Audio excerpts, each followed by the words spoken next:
So Hello. today is a good day for our ISEG, and we have this webinar to be held in Nanjing University. And now the first agenda is the opening ceremony. So let's welcome the president of ISEG, Professor Shi Bing, give us a welcome speech. Okay, Professor, please. Hello, everybody, my friend, my good friend and new friends. And distinguished Professor Hilary Yang, and ladies and gentlemen, good morning, good afternoon, good evening. It's my pleasure to welcome you to the ISEG webinar. First of all, let me briefly introduce the ISEG, the International Society of Environmental Geotechnology, named ISEG. This society was founded in the 2000 at Belo Horizonte, Brazil, registered in the North Carolina, USA in 2003 by Professor H.Y. Fang and Professor Hilary Yang. Now, this society has evolved as a registered non-profit professional society of researchers, policymakers, educators, corporate personnel, and representatives of the organizations. They are active and interested in the advancement and application of the knowledge in the geo-environmental science and engineering to sustainable development of all regions of the world. Since 1992, the parent group of the individual and organizations has organized 15 symposia and conference, such as in the North America, Europe, Asia, and South America, to address critical issues that rest on the application of technical knowledge drawn from a diversity of disciplines. Yeah, you can see the prime point of the view of ISEG histories. Yeah. These events and related technical activities have drawn widespread participation, and a average of 500 participants from about eight countries in events that have been hosted. Furthermore, some of these events have direct effect the public police by the representative of the government agents in many countries. ISEG seeks to continue to promote scientific cooperations among the countries, organizations, and individuals on the geo-environmental issues. The world is facing new challenges in reaching carbon neutral targets, advancing the sustainable infrastructure, solving pollution problems, controlling the pandemic at the center, which at the same time offers environmental biotechnologies new opportunities. We may not catch up face to face due to the pandemic, but it is important for us to together to communicate to address these new challenges and opportunities. Therefore, I and all caution members of ISEG agreed to host this webinar series. We hope the presentations from the 204 invited speakers can boost inspirations and collaborations for all of you. Now, last but not least, I'd like to thank the organizer committee and the secretary for your hard work in the past 4 months for the organization of this webinar. I'd like to thank all the invited speakers for your valuable time and support. I would also like to thank all the guests for your joining. Hope that all of you can enjoy the interesting talks during these 2 days. Thank you. That's all.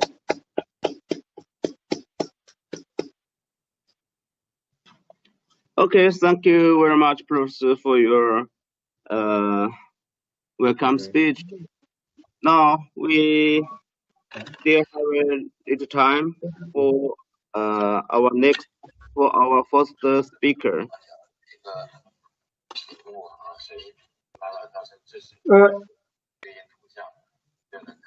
Ready? Yeah. Thank you very much, Professor. Thank you very much, Professor Tang. First of all, let me give felicitations to the leadership of ISEG. She been the president of ISEG, and also Tang, the Secretary General, for an excellent event or a series of talks that have now been organized and will happen for the next 2 days. I am very impressed personally, and I also say welcome to my fellow speakers. I have seen a good array of all the speakers, and they will soon be ready to speak. So I will not take too long, because I know that many others will need to speak too, so I'll keep within my time. My presentation, which should be up now, is entitled Improvement in Rock Trenchability for Lifelines and Energy Storage Chambers in rock. The reason for this, the rationale for this type of work, which is in the area of rock mechanics and geoenvironmental engineering, is there are 3 main utilities for mechanical excavation of rocks. The first one is laying of communication cables to improve ICT infrastructure. As everybody knows, we are currently in the information age, and there is the need to lay infrastructure. And in many places in the world, the terrain is rocky, and the trenches need to be cut to lay those cables. The second one is that oil pipelines crisscross many parts of the world, and oil is still being discovered in many places that are over. Hello, Professor Yin Yang. Can you hear me?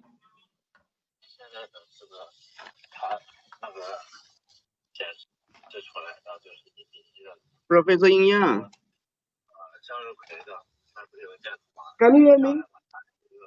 Please share your PPT, please. Share your screen. Hey, share screen. You didn't share.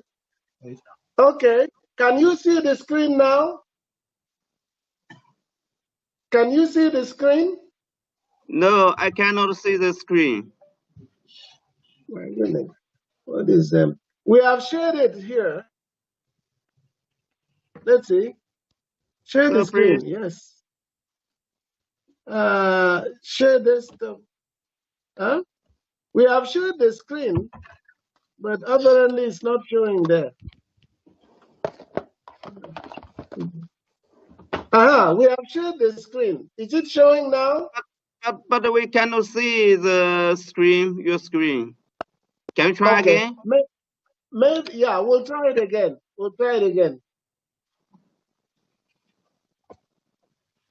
Okay. Let's see. Share desktop. Why is it saying share desktop? Huh? Okay.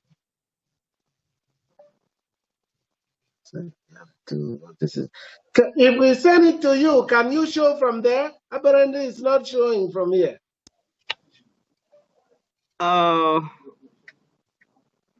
It's not showing. For some reason, it's not showing. You can share your whole screen, not just Yes, the PPT. we have. It should show. It should show. It should show right now. We are No, showing it. I cannot see. It's loaded. Okay. Can we send it to you right away while I speak? So it Okay, can be maybe loaded. another solution is you send the PPT to us by the email, and we show in this site. Yeah. Yes. Because it should be showing. We are showing it now, and it's not working. Yes, but let me keep speaking on. I'll keep speaking on so time doesn't. Yes. So first of all, let me say that there are three main reasons why one would like to cut trenches in rock. The first reason is that there are communication cables that are crisscrossing various parts of the world. The second one is that because of oil pipelines that need to be laid to convey oil from oil fields to refineries and from refineries to storage areas in rock caverns. This is very common in the United States, it's common in China, it's common in Europe, especially Northern Europe. And then finally, in many places that the terrain is rocky, there's need for water pipelines. And those water pipelines can be laid in rock, in trenches in rock. So mechanical excavation cost effective because it doesn't break too much rock like blasting. Whenever there is need for dimensional work, blasting is not as good as trenching. So trenches are being dug, and the question is, what is the rate of excavation? How much energy can be spent? What is the quantity of dust and fly rock? And is it safe? Is it also done at reasonable cost? So these are the 5 specific factors that rock mechanics can address. Can you isolate that and give me? Yes. So these are the 5 specific things. Mechanical excavation has reached a level of maturity. It used to be used mainly in the past for mining. So the technology I'm going to show now is an adaptation of mining technologies that have now gotten into geotechnology of the near surface. There is the use of machines that have wheels, and on those wheels, there are cutting bits, and those cutting bits rip to rock. And the interaction of the cutting bits is defined by many theories. And some of those theories I will talk about, and we see how we can improve those machines to improve cutting rate and reduce the cost of cutting. So this is the main focus of this presentation, which I hope my assistants will now bring and we can transfer. Now, we have sent it to you, Professor Tang. It's with you now. We have sent it to you. The presentation is with you now. Yes. So I hope you can load it from there. It is a mystery. It is a mystery that it cannot load. It is not loading. The screen is on, but it's not loading. Yes. Can you see the screen now? No, I cannot see your screen. The screen. Why this time? It worked perfectly last time. The screen cannot be seen. Okay, we have sent it by email to you. Enter full screen. Enter full screen.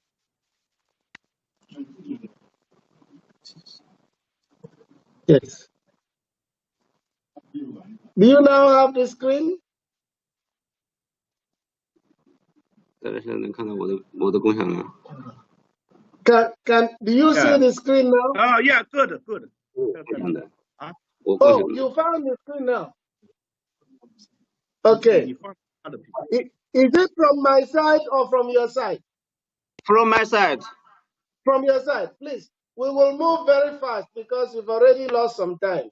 So I will go to the next one. I'll keep saying next. So Okay, next. Next. Okay, this is a typical rock excavator. Okay, there. This is a typical rock excavator. Please go to the earlier slide. Just one slide earlier.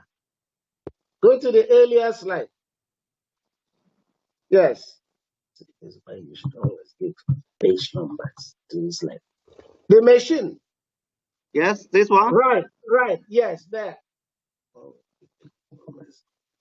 You see, this is a typical excavating machine. That excavation machine has a boom. That boom is the portion that is buried in the rock. There is a chain, and that chain bears some cutting bits, and those cutting bits dip into the rock and cut it. So this is the rock mechanical aspects that we are now going to talk about. Next, please. Next, please. Next, please.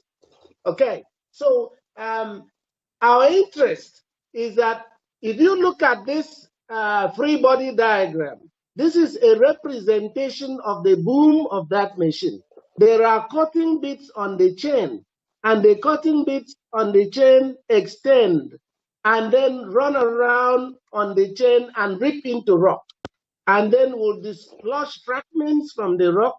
As they dislodge the fragments, the trench is advanced into the right direction. You see, on the ground surface, I've written an arrow there. That arrow shows the movement of the boom to cut the trench. Next, please. Next, please.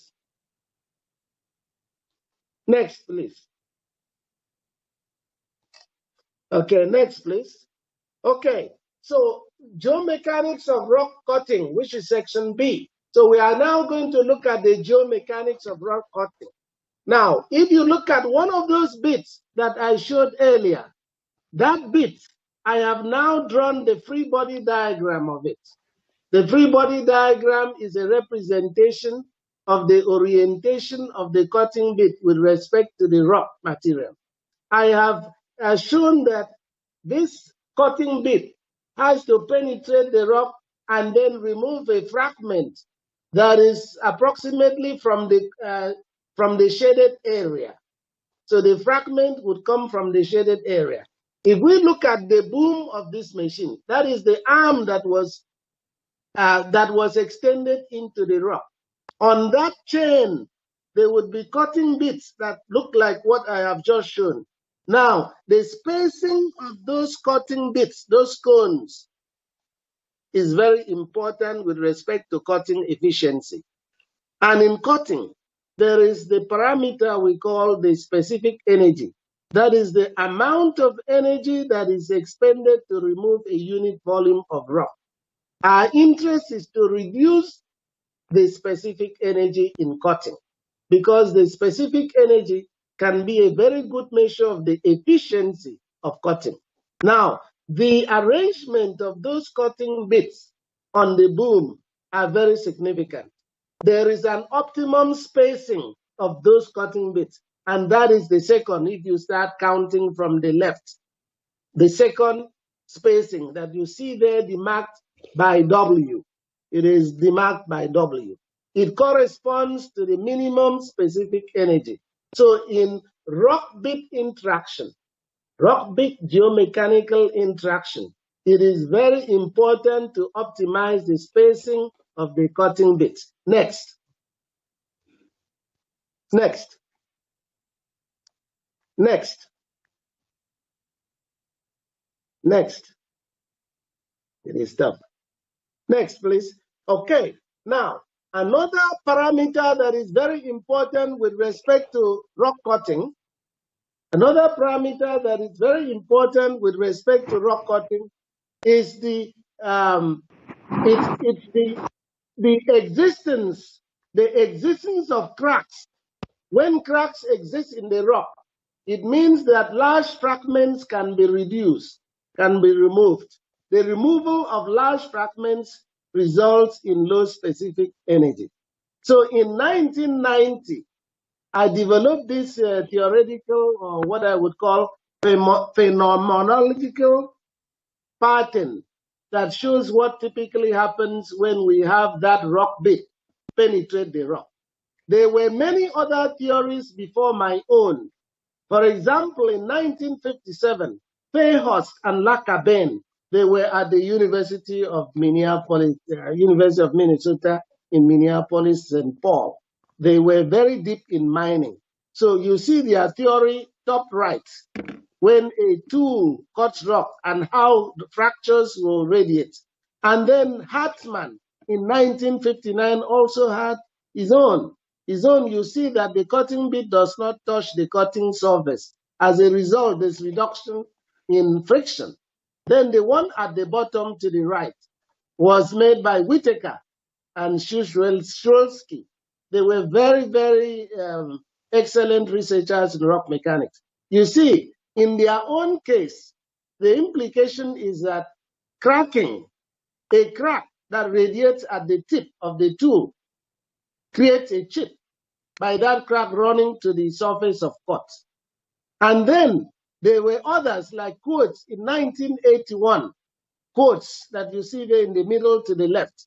In his own representation, the cutting bit just dislodges, it wedges, it dislodges the rock so that it creates that chip. In my own case, the cone does not need to penetrate to the depth of cut, meaning that you don't have to expend a lot of energy, but that is promoted by the existence of cracks. So how do we then improve rock cutting? If we can have a system in which we can induce cracks in a material before this cutting bit acts on it, it means, therefore, that we can reduce the required cutting forces. We can also reduce the required cutting energy, and machines would be able to cut very fast, cut those trenches very fast in rock. Next, please. Next, please. Next, please. Next. Okay, now, there are many, many factors that we need to consider in the modeling process. This figure that I'm showing here shows what typically happens if we would plot the relationship between the cutting force, the penetrating force, that we press this bit into the rock surface, and the distance. Typically, because of the existence of cracks, we would not have what we would typically have in the deformation of other materials, in which this relationship between force and distance of penetration will be rather smooth. If we had a plastic material, this relationship would be rather smooth. But because the rocks near the ground surface, where trenches are constructed, tend to be very brittle. They are brittle because of fatigue. In the daytime, they will be heat. At night, they might be cool. And then you have wet and dry conditions that cause cracks to develop in superficial rocks. As a result of this, most superficial rocks tend to be very brittle. They are brittle, and they can be acted upon by the action of cutting bits. And when that happens, if the force, the displacement relationship is plotted, it tends to be this wavy, as I've represented. So typically, when that cutting bit moves across the cutting surface, it will dislodge cracks, as I've seen. You see LP, that's the first one. Once that crack travels to the ground surface, that fragment L is removed.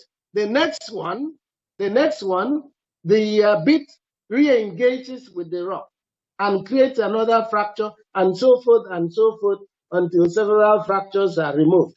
In doing this, energy is expended. And my concern now is how much energy is expended. How can we integrate that energy that needs to be expended to create these fragments so that the cutting rate will improve? Because cutting rate is essential, an essential parameter in the determination of trenching cost. Next, please. Next, please. Next, please. Okay, this is merely a representation of the cutting bit that I made some years ago about how if the cone is oriented in a certain way, it results in the size of fractures. So we can work out the trigonometry of this, but I don't want to spend all the time on working out the trigonometry. Next, please. Next, please. Okay, now our interest is this, that as we now have information on how the phenomenon works, we need to go to the mathematics of it, because it is the mathematics of it that enables us to estimate the required cutting energy. What is the horsepower requirements of that machine? So in 1990, I developed this relationship between the depth of cut and the force that needs to be put on each cutting bit. So I will not go through all of the mathematical integrations, but what I want to show is that there is that relationship between the cutting force and the depth of cut, the depth to which the cutting bit penetrates. Of course, my energy is to convert that force. Okay, my interest is to convert that force to energy. And energy is equal to force times distance. Energy can be determined as force times distance. So we have the energy that we give each bit, and we know the number of bits. It is possible to compute the total energy supplied to the bits by adding them up, and then looking at the machine itself, how it generates the angular momentum to run these bits on the surface. And then from there, we will use trigonometry to calculate the horsepower requirements of the machine to cut certain trenches at a certain speed. So that's why you have that LR there. Let's go to the next slide. Next slide, please. Next slide, please. Okay, so in this case, you see that FC is the average cutting force. I've already shown earlier how this average cutting force works. That is, the bit will now be loaded and it carries a certain force over a certain distance, dislodges fragments from the rock surface, and in so doing, expends energy. So if we have the number of bits that are in contact with the rock surface at a particular time, it is possible to calculate the total energy requirements and then use that energy requirements to calculate the cutting rate of the machine. Now, I have just indicated earlier on that the presence of cracks in rocks makes it easier to cut those rocks. Second, the energy reduces, the energy requirement. The speed of cut also increases as a result. So how do we then create a machine that is able to create cracks in rocks before the cutting bit comes in contact? This is something that I worked out with a number of my co-researchers a few years ago, and we are still working on this. So the next section deals with how we can apply impact loads while at the same time cutting. The purpose of the impact loads that hit the surface of the rock is to create cracks on the rock surface, while the cutting bit then comes to action. And its action will now be with much reduced force, because it doesn't need a lot of force anymore. The rock is not as intact as it was before. Next, please. Next, please. So essentially, a pointer to these kinds of things. Please go to the earlier one. The earlier one. Just go to the earlier graph. The earlier graph, one before this. Yes. This is not my own graph. Somebody else did this work in 2013. Next, please. The next one. The next one. The graph, please. This work here was done by Pastarus and a number of other. No, please let it stay. Earlier. Go back, please. The system is okay. This is fine. Leave it here. Leave it here. The system is unstable. Okay. So next, please.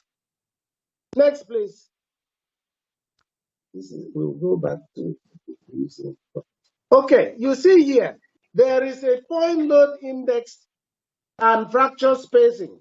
When fracture spacing in a material is very large, it means that that material is rather intact. That whenever there is a load on a point, it is likely to be on an intact material. Fractures are really not going to be present. So as a result, they found this out, that there is a negative exponential relationship between fracture spacing and point load test. Of course, in my own case, I want fractures to be very dense in the material. So whatever kind of load I impose on the rock, it must result in very dense set of fractures so that the strength of the material can reduce when that point comes to gouge out the fragment. Next, please. Next, please. Next. Next. Okay, so this picture that you see here, this sketch that I have drawn, shows how I would like to impose the impact. Whenever such an impact is imposed on the rock, what will happen is that there will be some crushing at the point of contact. That crushing will result in the reduction of the strength of the material. There will be cracks that radiate out at the point of impact. Please go to the earlier chart. Go to the earlier picture. Go to the earlier picture, please. I would like to illustrate with that. I know I have just about 5 minutes. Yes, as you see here, this is an illustration of the imposition of impact on a rock material. Because the stress that is imposed at the contact point is so high, material will be crushed. But beyond the crush zone, some radial fractures will result. So if I can impose this kind of load on the rock surface before the cutting bit comes around, it will significantly reduce the required cutting force. Next, please. Next, please. Next, please. Next, please. Okay, now, so I tested this with a number of rocks. I imposed some impact energy. The impact energy is measured in joules, from 5.56 joules all the way down to 72 all the way up to 72.31 joules. And I use Academy Black granite from Minneapolis, Lac Dubonnet granite, Sunset Red granite, and Rockville granite. As you can see from this table, point load resistance of rock reduces after impact.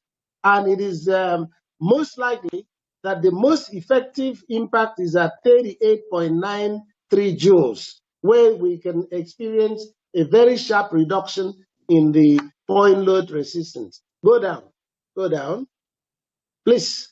Next, please.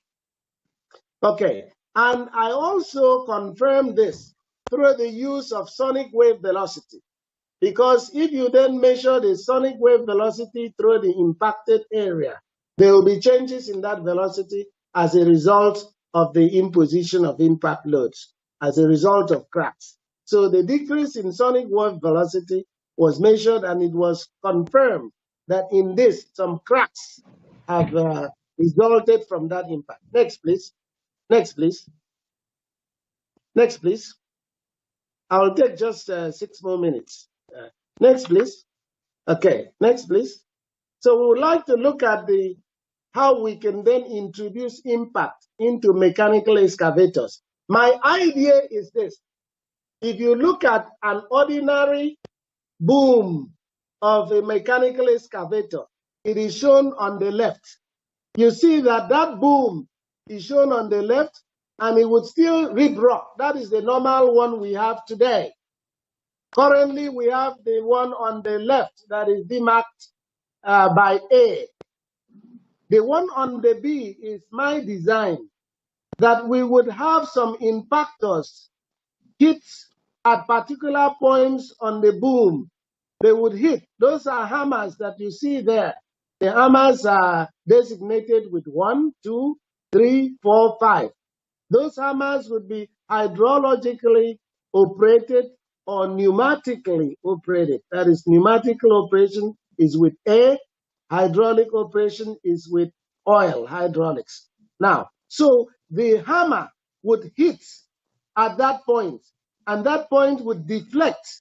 The chain would deflect, and the impactor would then hit the rock and cause cracks, much like what you saw earlier with the experimental setup. Then it would then be possible for this cutting bit that is next to that zone to remove large fragments. You see, the cutting bits are the ones that are in between the hammers. They would come in to excavate material that is already fractured, and the required cutting forces would be low. Let's go to the next slide, please. Okay, Professor Yang, you have 4 minutes left. 4 minutes, yes. I'll close in 4 minutes, yes. Next, please. Next, please. Okay, this is my idea, and this is now magnified. This is a section of that boom magnified. That, no, go back, please. Go back. Go back to what we just saw. Go back one. Go back one level. No, please. Go back. The next one. Okay, yes, this is the most important representation. In this representation, you see the impact points. Please move forward a little. Move forward. Okay, there is some sort of delay. So please move forward. Okay, this is it. You see the impact now fractures the rock. There is some level of crushing. But the important thing is that there are some radial cracks leaving the point of impact.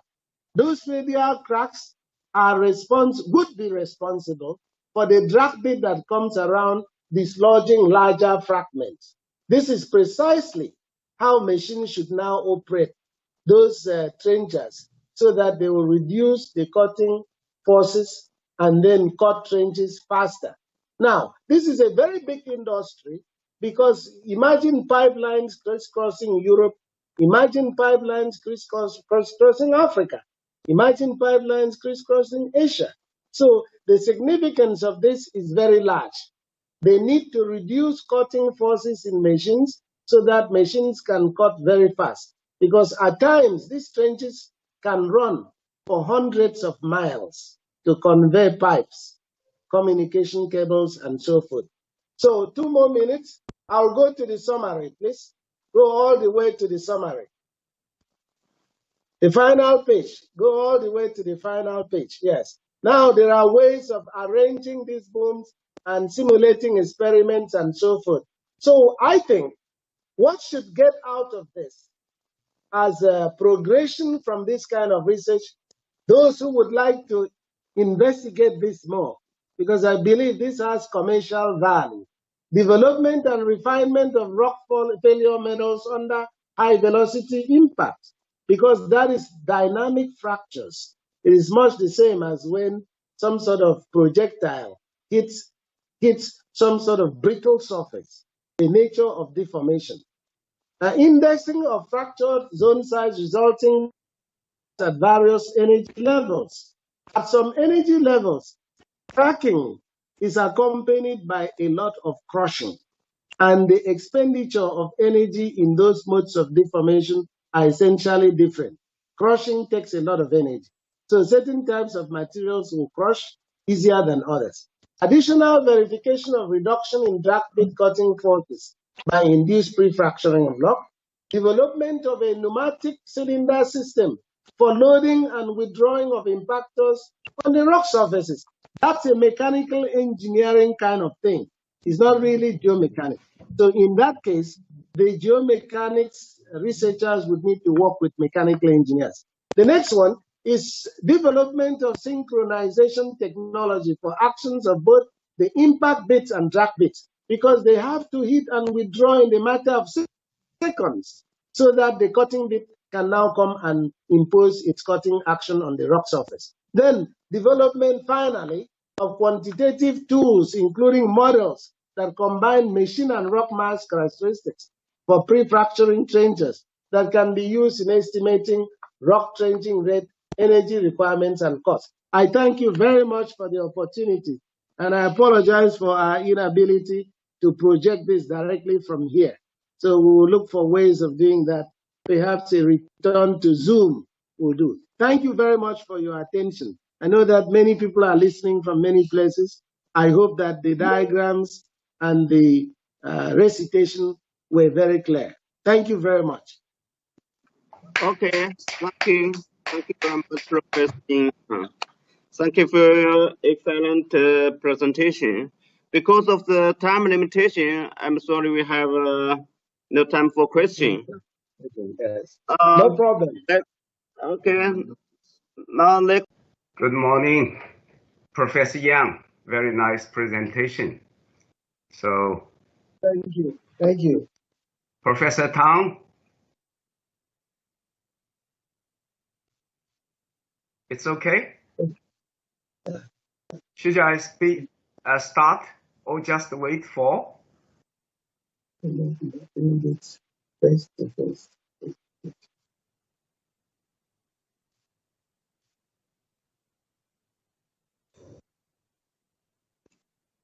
Hello, this is a reminder for the next speakers, because some problems in sharing the PPTs when using the web mode of Microsoft Teams. So for the speaker, you ensure that you download the client of the Microsoft Teams rather than using the web mode. Also, just in case, you could also send the PPTs to the ISEG email so that we can share the PPTs for you if your side doesn't work. Thank you. Okay, Professor. Now you can share your presentation for 30 minutes, please. Yes. Okay. Can you see me? Yes. Yes. Right, okay. Good morning, Professor Tang, Professor Xi. Ladies and gentlemen, it's my great honor to be invited here to give a short talk about recent research. And I'm very happy because, you know, it's quite difficult for me to come to China, my motherland, and because there is some trouble here, so we don't have enough, you know, pandemic treatment. So I have to wait for the vaccines. And many of my friends ask me when you will come back to China. I hope I can go back in a few months. So here, I would like to introduce the recent research topics, the influence of acid environment and the temperature on mechanical behavior of cement-treated Masado, and its numerical modeling with thermoelastoviscoplastic model. I remember that just last year, I gave a similar topics of this research in the summer seminars held by Professor Jiang Mingjing of Tianjin University. So I don't want to repeat the same things, just give a brief introduction about this research, the background, and give some detailed introduction to numeric modeling, because this is what I want to emphasize here. The background is that maybe some people know that in the past 20 years, we have one of the greatest projects in Japan, which called New Tokyo-Osaka Expressway project, connecting the Tokyo metropolitans and Osaka metropolitans. So in the areas, in the central areas where I live, we constructed 55 kilometers of expressways. The problem is that during the construction, we faced with a very serious problems of settlement of elevated bridges along 5 kilometers, which was never been seen in the history of Japan highway construction. The problems after we surveyed completely, very detailed and defined. I hope you can see the mouse and you can see this is a direct foundations located on the soft ground, which composed of decomposed granite. The yellow one is a fresh one, and this a little bit deep yellow one is a decomposed granite, and the pink is a completely decomposed granite. And here in Japan, we call it masado. The problem is that the masado look like materials, but very strong, are very weak. You even compress your thumbs to deform the soil. It's really a soil, not rock. It's okay? Can you hear me? Yes, we can hear you. Okay. So the supporting layer is supposed to be the completely decomposed granite. However, based on design code, it's okay for the bearing capacity, but the stiffness of the soil is not sufficient enough. So the settlement caused by the construction of foundation and reclaimed ground give rise to intolerable settlements from 5 centimeters to several 10 centimeters. So all the construction was stopped for 1 year to make complete the surveys and try to find out some treatment. And then, because I was one of the main technical committee members of this construction project, and 2 technical treatment was proposed. One is the so-called micro pies, not only for pie foundation, but also for direct foundations. And on the other hand, I proposed cement treated soil, which don't use any pie, but use the cement treat methods to enhance the weak layers beneath the foundations. So this is quite cheaper, only 1/3 or 1/4 of what should be spent for micro pie foundation. And then 2 proposal was accepted. The problem is, however, the construction was conducted very successfully, and it has already been open to use. The problem is that in this area, because in this area we have very active volcanic activities. So for such kind of alkali treatment soils, it is very sensitive to acid environment and also sensitive to the temperature change. In Japan, we have some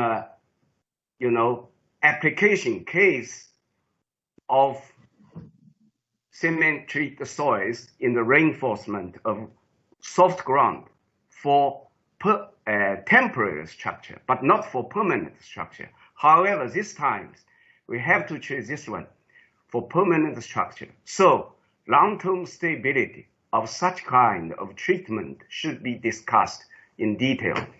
This is the background of the research and was supported by the Japan Highway Disaster Prevention, the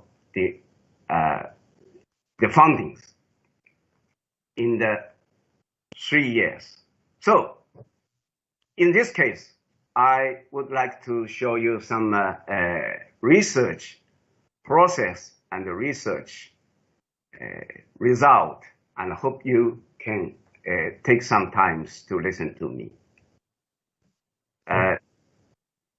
The research composed three parts. One is the element tests on CTM, cement-treated soils with triaxial compressions creep tests for different acid and temperature conditions. And meanwhile, the microstructure of the soil was also investigated by X-ray fluorescence analysis to find out the change of the alkali ions component. The second is to propose a thermoelastoviscoplastic model considering the acid effects and try to describe the mechanical behavior of the treatment soils accurately.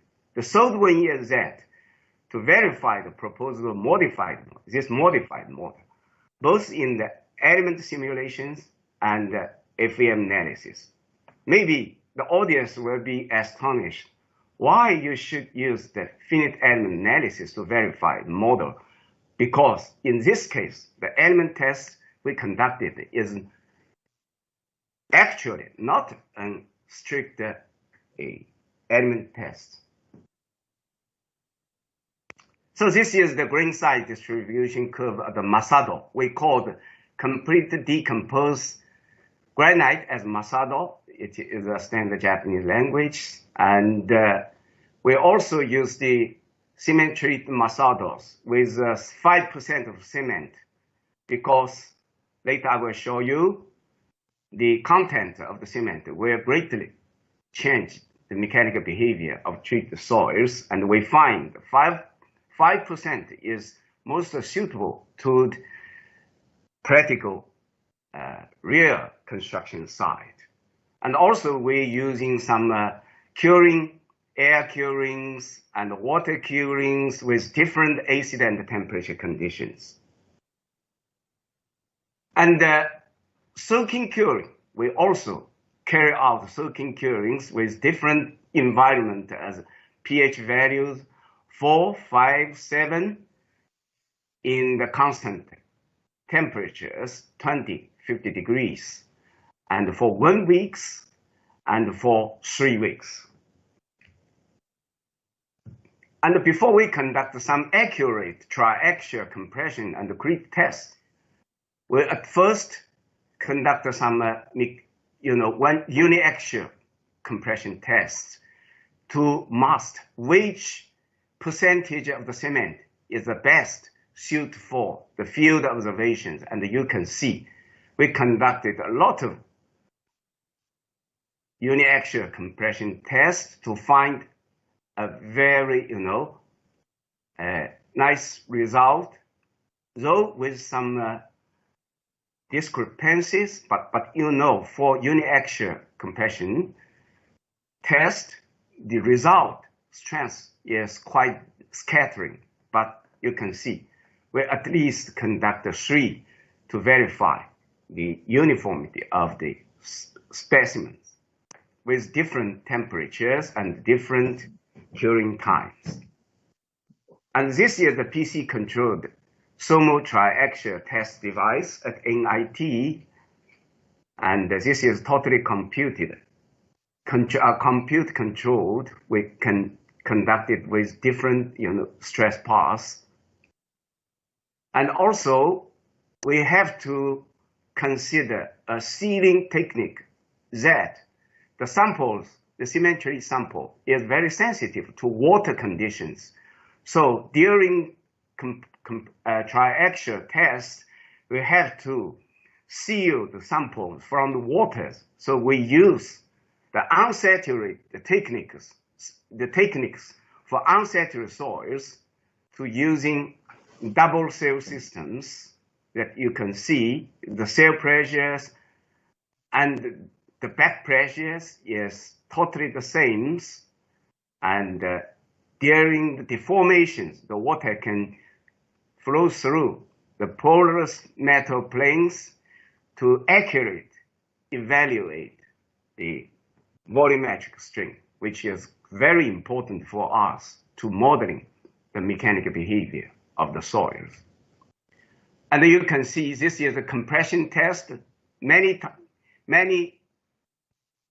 many tests, at least for each case, at least 2 times to verify if the data is convincing. And here I just show you some result of triaxial compression test. We only presented one of them, and I'm sure that all the tests can be repeated very well in the test.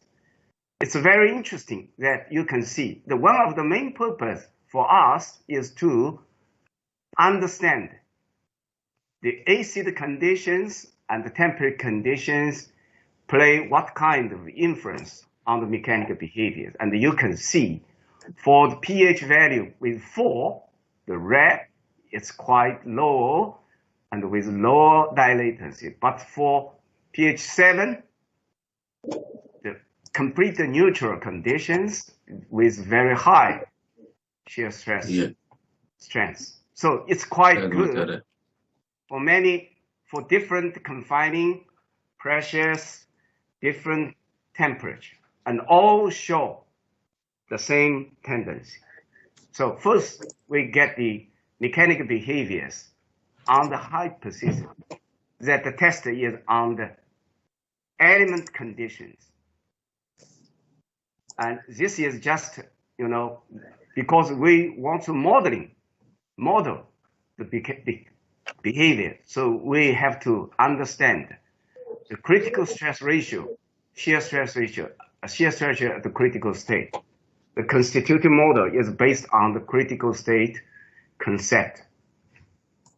However, the problem here is that even the shear actual strain reached to 10%, you can still see shear dilatancy is not stable, it still increase, which means that we cannot. Power on, pairing, connected. It's okay? Okay. It's okay? Yes, yes. Somebody is asking question. So no, some noise. The problem is that in this case, we couldn't get the accurate value of the shear stress at the critical state because it doesn't reach the critical state yet. So in the modeling, we have to make some treatments. Later, I will give a detailed description. Here, as we say, that critical state has not yet been reached. So we guess this year's value is around 90% to 95%. And also for the creep failure test, you can find, in some cases, it does creep fail for instance, in the pH value equal to 7. You would be a little bit puzzled by this result, but don't worry about that because the creep failure stress is assigned as 95% of what the strength obtained in the compression test. So in this way, 95% of the shear strength for pH 7 is much larger than those of pH 4 and pH 5. And we don't find the material has creep behaviors. Okay. So on the other hand, we also conduct X-ray fluorescence analysis. And because it's different, you can see this is the radius of the sample with 5 centimeters. Okay, so the out and the inner place, the erosion of the calcium ions by acid environment is totally different. So we have to measure the content of this erosion very carefully. And as you know, we sliced to 6 layers and then pick up the many samples at the same place You can see this is just for one net plate for one samples, hundreds of them. And you can see here you can find the ratio of calcium's ion, relative ratio. The solution, is quite different. So in this case, you can see this is the distance from the center of the samples. In the centers, the relative ratio, which defined as the calcium percentage before soaking and after soaking, you can see. In the center, because it's far from the surface, there is no any erosion.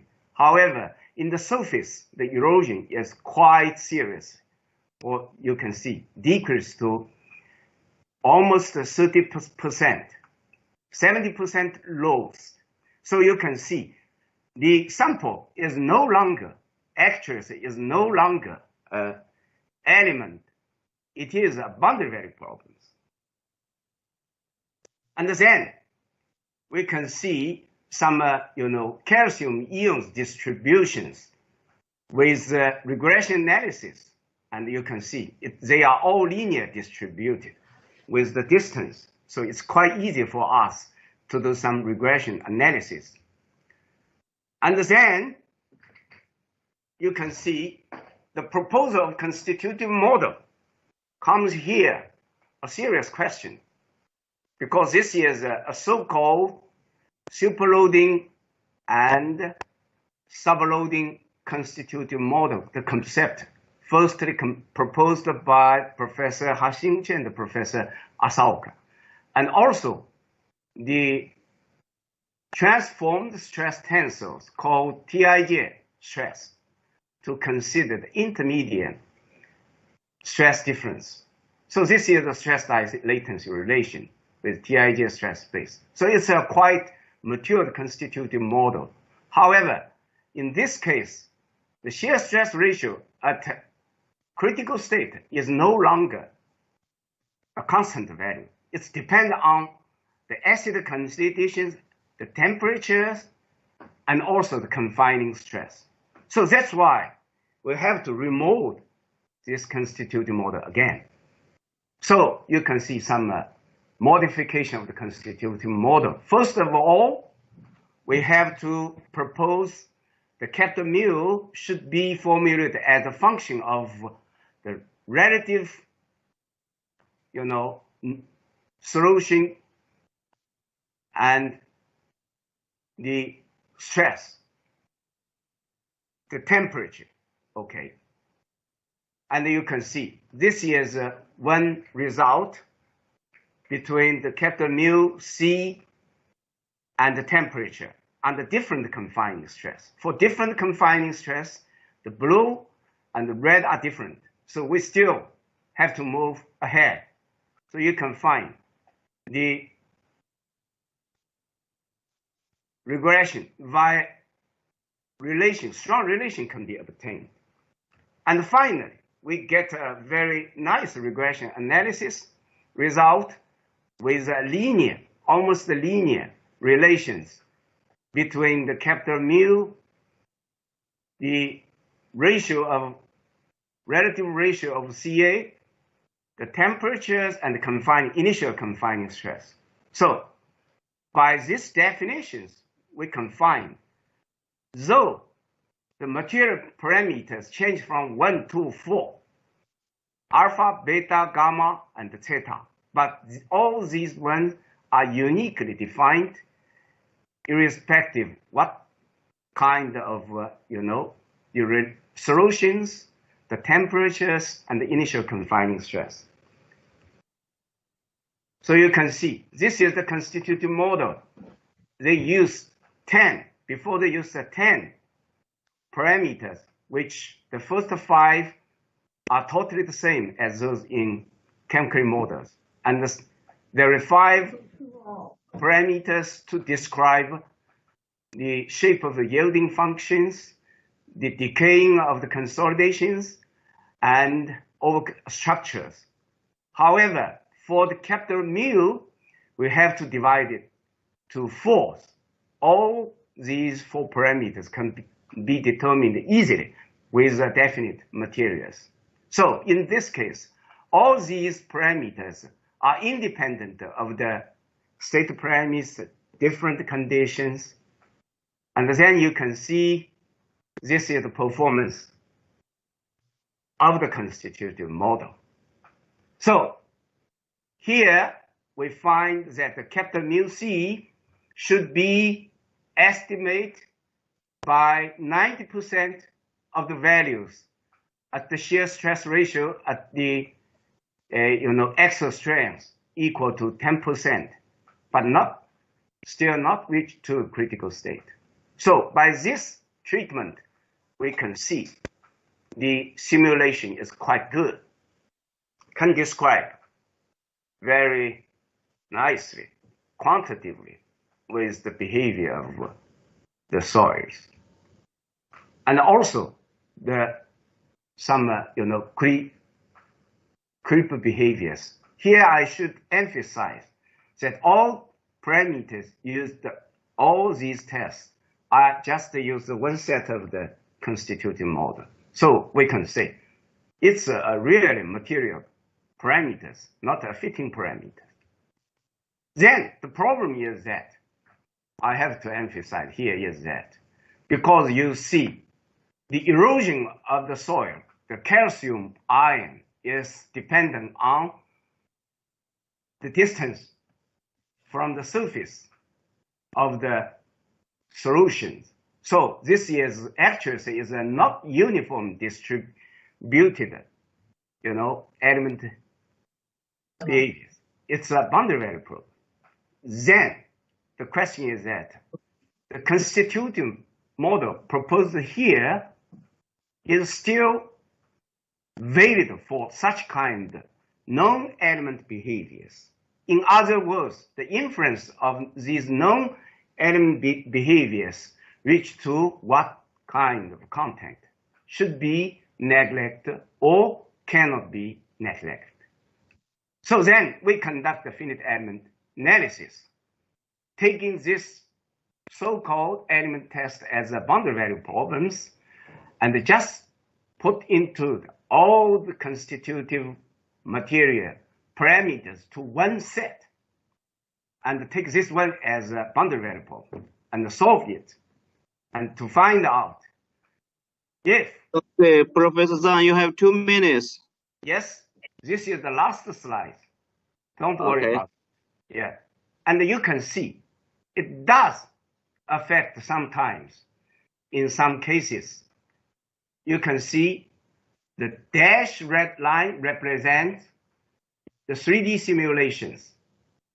Okay, this is the vertical stress and vertical strain relations.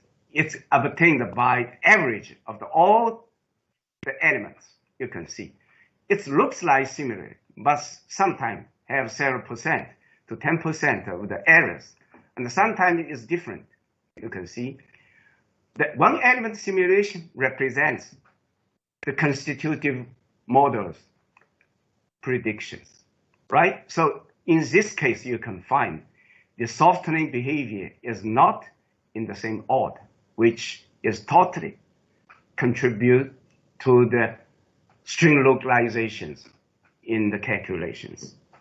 So the question, the concluding mark, from the triaxial compression and creep tests and XRF analysis, it is confirmed that the change in acid environment and the temperature may affect significantly the mechanical behavior of cement treated materials. And the constitutive model proposed here can well describe behavior of element, so-called element, but this actually is not an element test. Based on the model, we can see that there is some errors, but still tolerable. So in this case, we can say the element test is still useful for the modeling of the element, for the modeling of the soil. Thank you for your attention. Okay, Thank you very much, Professor Zhang, for your excellent presentation. It's a very interesting topic. However, due to the time limitation, I'm sorry we cannot have more questions. Sure. If someone have questions, I think you can send an email to Professor Zhang. Okay, thank you very much. Thank you again. Now let's move to our next speaker. Our next speaker is Professor Kashina Reddy from the University of Illinois at Chicago. He is also the Vice President of ISEG for North America. Professor Reddy, are you here?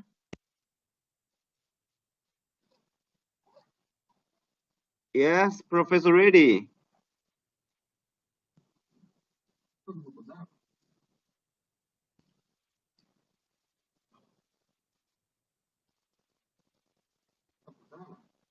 Professor Reddy, can you hear me?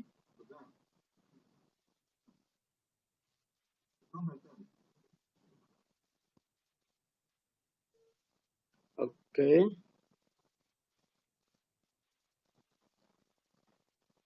Maybe he's not coming.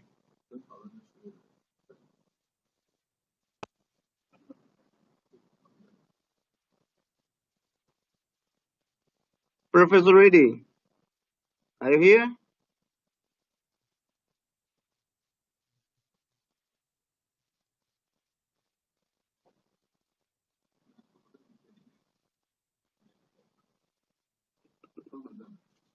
No, maybe Professor is not coming. We can wait for a few minutes. I will send him an email.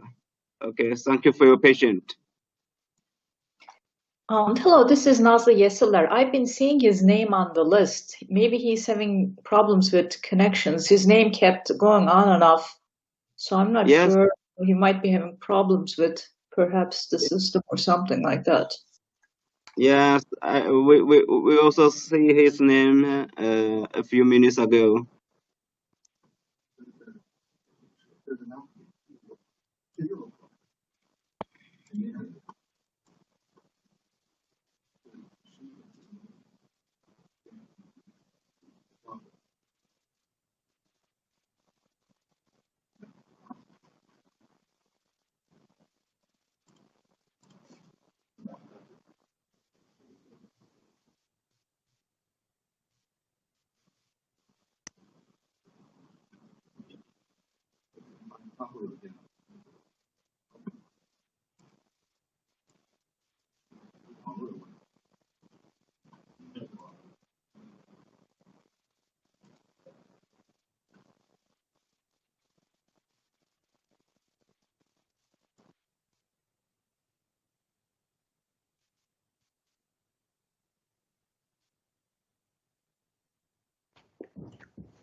Okay, Professor Reddy. No, hello, Professor Reddy, can you hear me? Hello, Professor Reddy, can you hear me?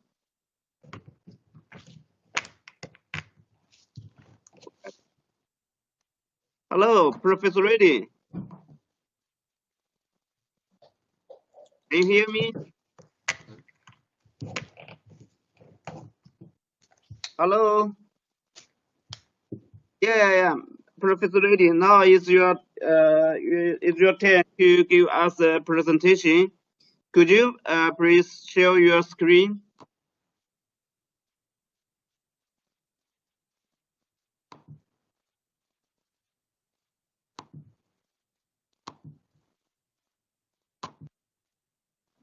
Can you hear me? Yeah, we can hear you, but we cannot see your screen.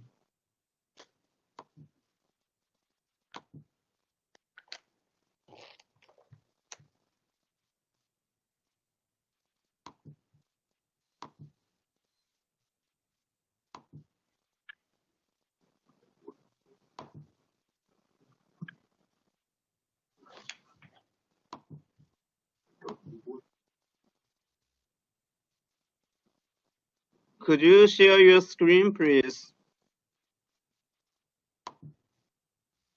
Okay, 1 second. Oh, it works. It's okay. Okay, just I'm going into the presentation mode. Just see.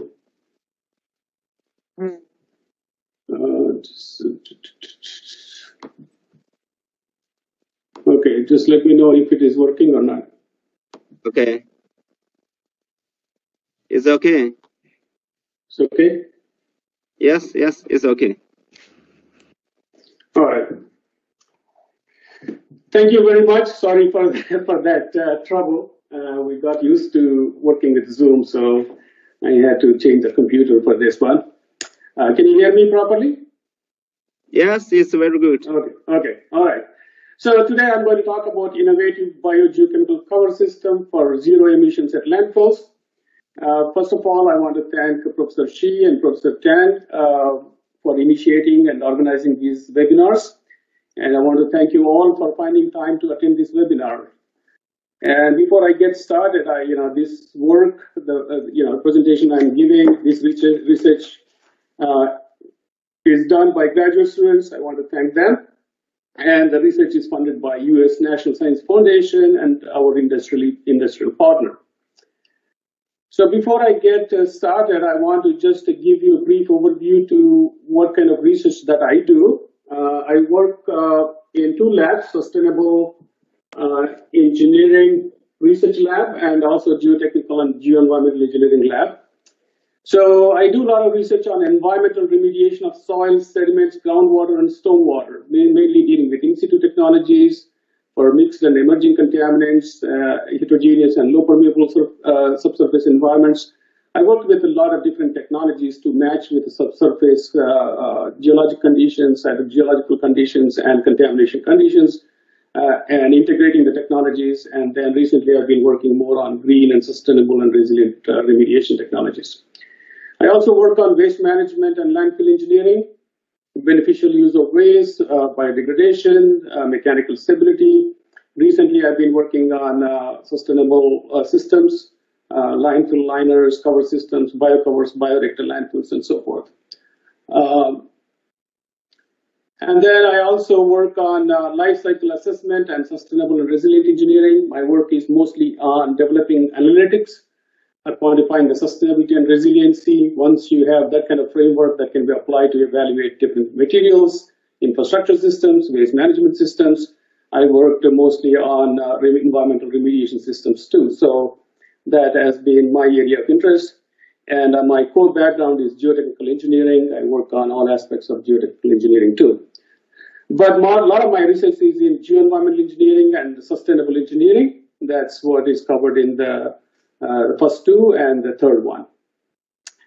So over the years, whatever we have done, we summarized all our work into 4 books and a bunch of papers.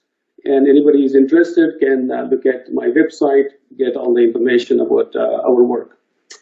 So for today's presentation, I know we have very little time, so I may not be giving a lot of technical details. I just want to give an overview of this ongoing project. So I just wanted to kind of everyone to know what we are doing recently. This is one of our ongoing projects. Just wanted to give you an overview of it.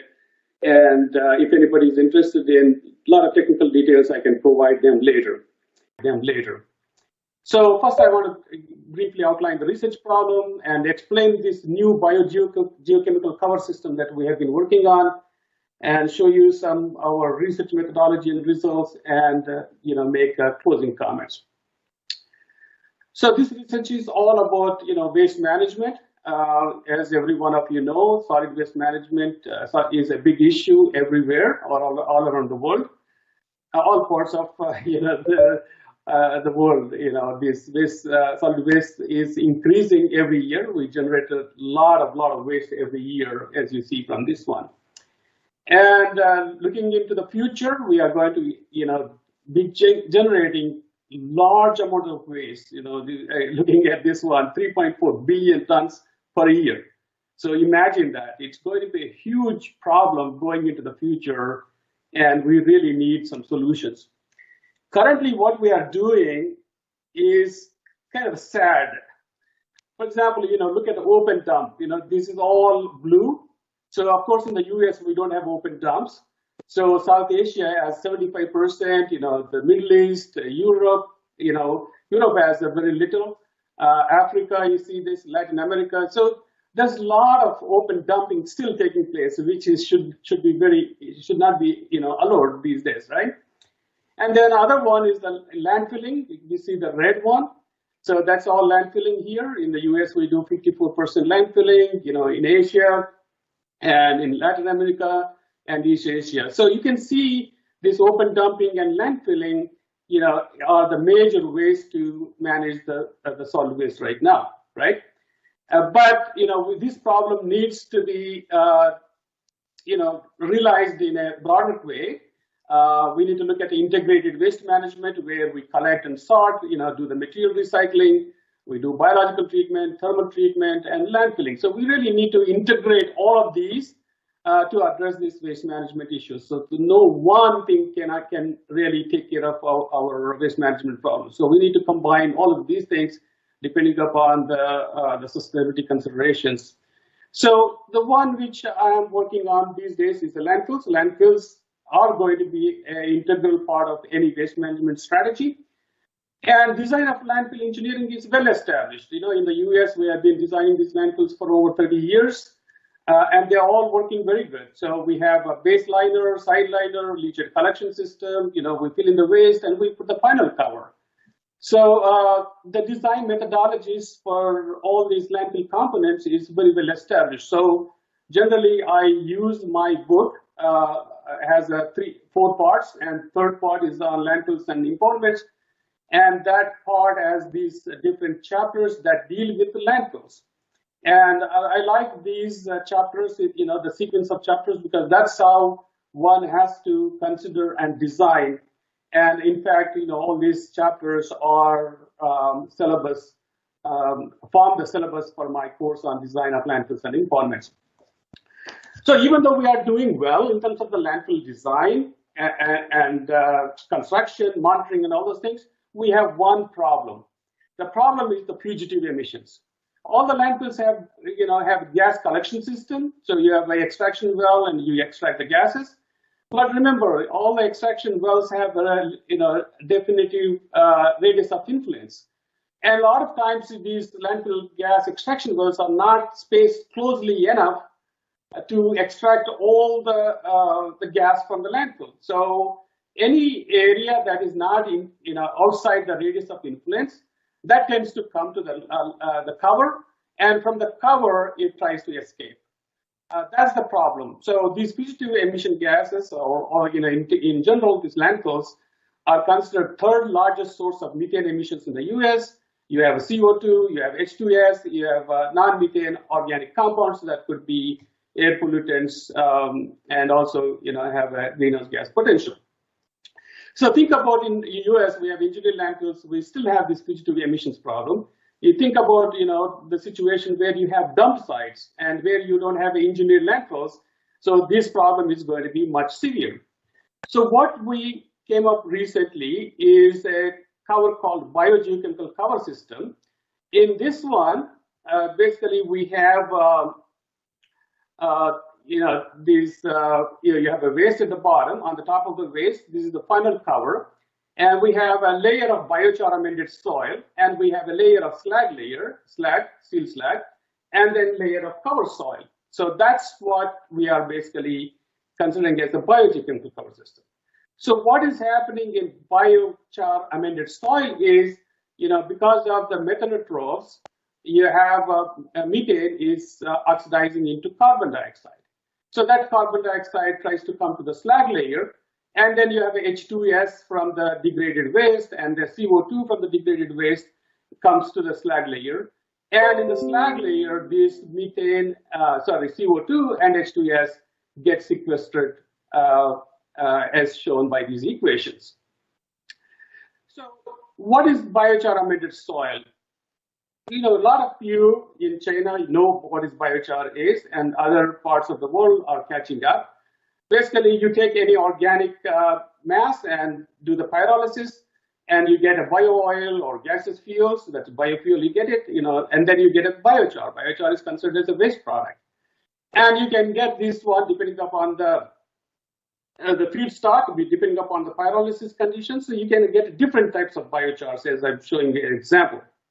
This biochar is kind of a unique material because it has a high surface area, internal porosity, high water and nutrient retention, high resistance to biotic degradation, ability to absorb gases, and it has enhanced microbial colonization. So the environment for enhanced microbial colonization. So as a result of all these unique properties, biochar has been used for many different applications, more commonly for carbon sequestration in agricultural field. And in the recent past, this has been used for environmental remediation. And we started using this one some years ago for covers.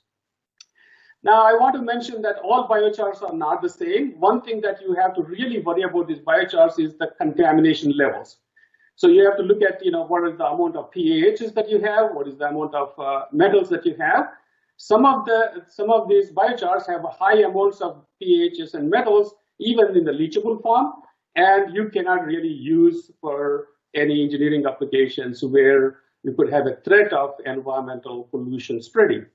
So you can definitely find biochars that could really, are clean and favorable for application. So that's the first thing that you have to do is screen the biochars, find out which one are useful. So that's the thing that we have done in the past.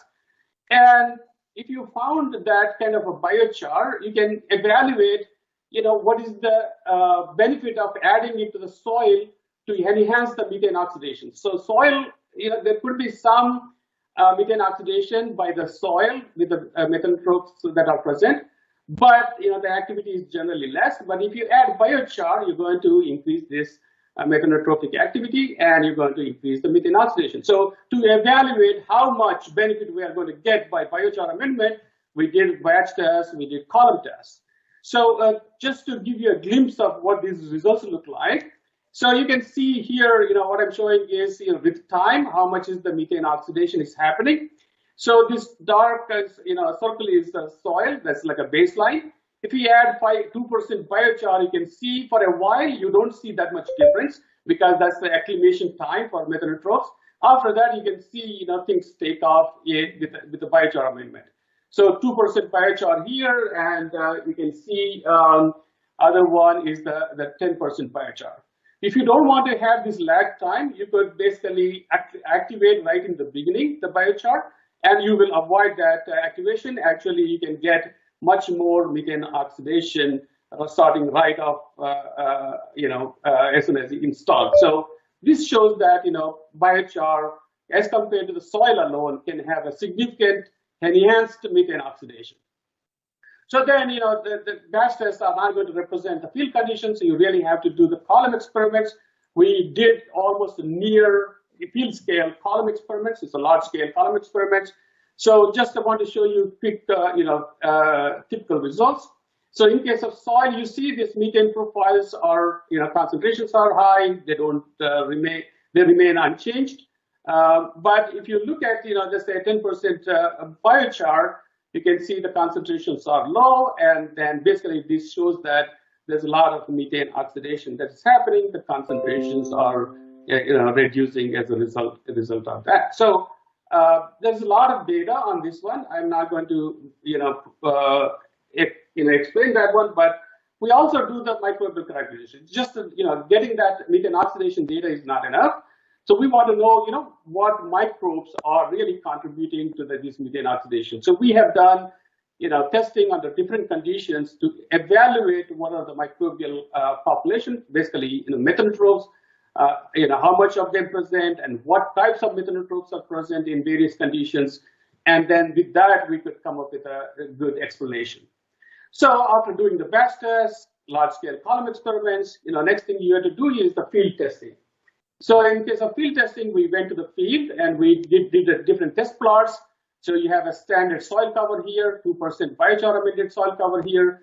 We also tested just placing the biochar layer without amendment. We wanted to see if just placing a small layer of biochar would affect, and then 10% biochar amended soil. So there are a lot of details on how we did this testing. Basically, we went to the field and found area where there was an intermediate cover, and then we made this excavated to make these test plots, and then we placed this gravel layer as a gas distribution layer, and then we placed on the top of it is biochar or biochar amended soil, and we sampled it, before and after, and we had a gas sampling ports, and then we also had static chambers. So periodically we go to the site and measure the flux and concentrations in that, and also we collect the gas samples at different depths and then look at those composition also.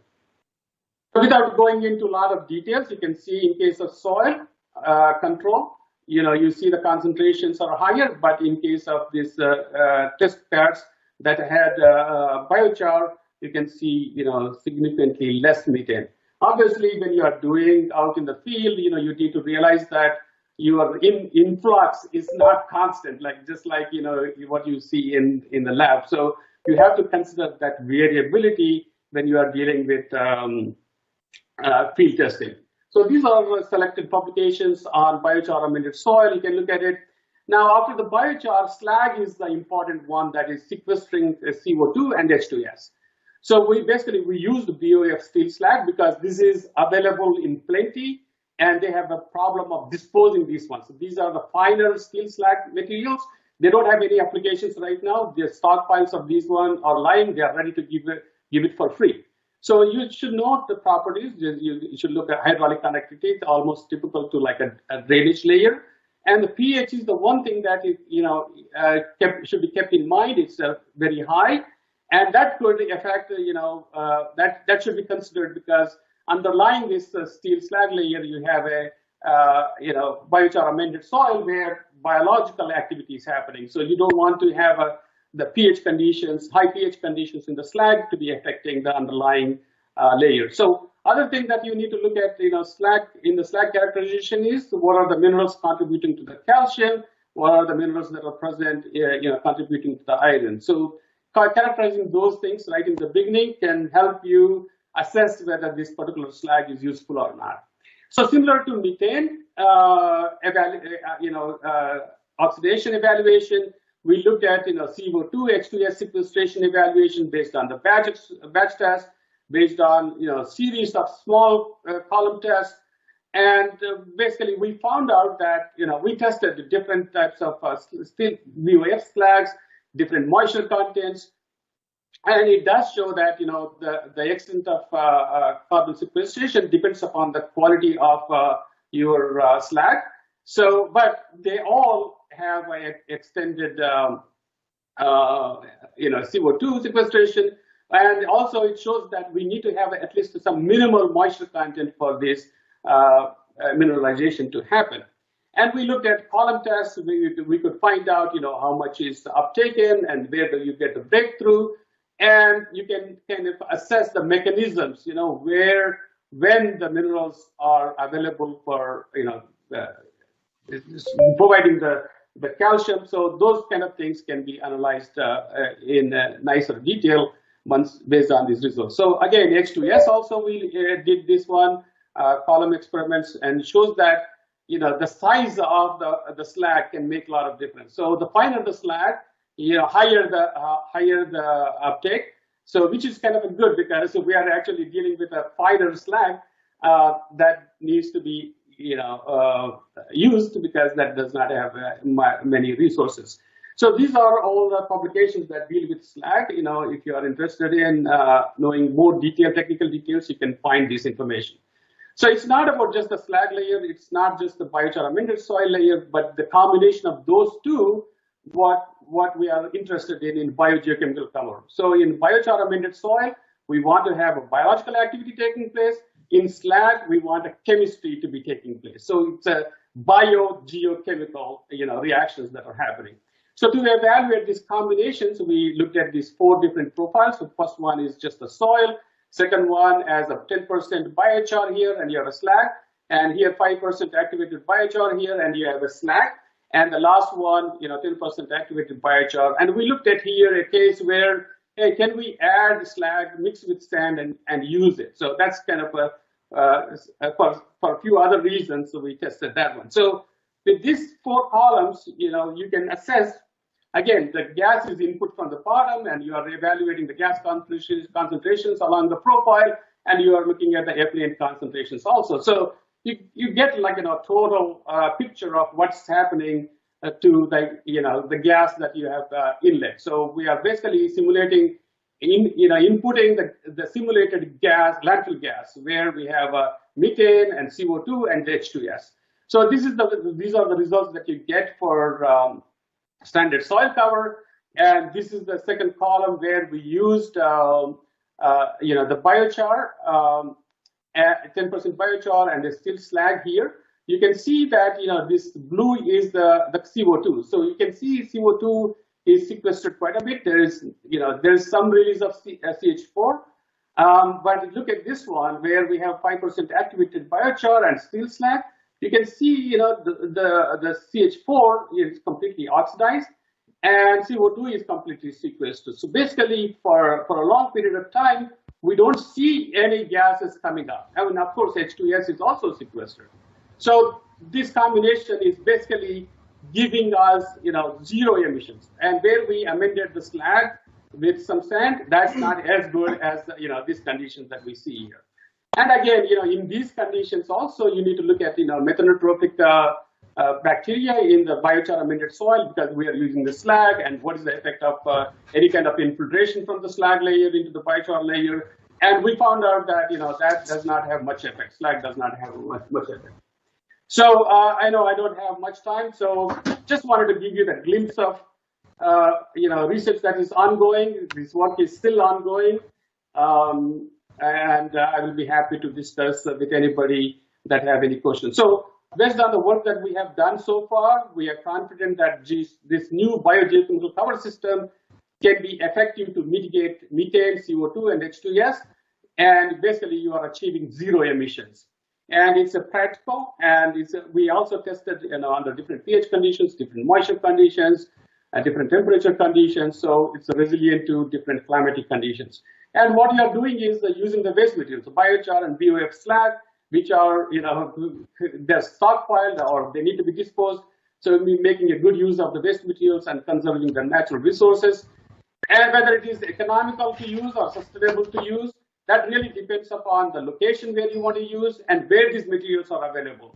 So it's not always, don't take it for granted that these are going to be economical and sustainable in any general situation. It depends upon where these materials are available and where your application is. And as I mentioned, we are still working on it. We are developing the practical design guidelines for people to use this one in practice. So with that one, I am happy to answer any questions that you have. If the time is not there right now, so this is my contact information. Please feel free to send me email, ask me questions that you have, or you can look at my website for my previous presentations. So with that one, I want to end my presentation, and thank you very much for everyone attending these webinars and listening to my presentation. Thank you so much. Okay, thank you very much, Professor Reddy. Due to the time limitation, I'm sorry we cannot have more time for the question online. I think if someone have questions, please send email to Professor Reddy. Okay, thank you very much. Thank you, Professor Reddy, for your excellent presentation. Now let's move to our next speaker is Professor Anand Zhou from the RMIT University. He is also the Vice President of ISEG for Pacific and Australia. Now, Professor Zhou, okay, we can see your screen now. Please, you have 30 minutes. Professor Zhou, can you hear me? We cannot hear your voice.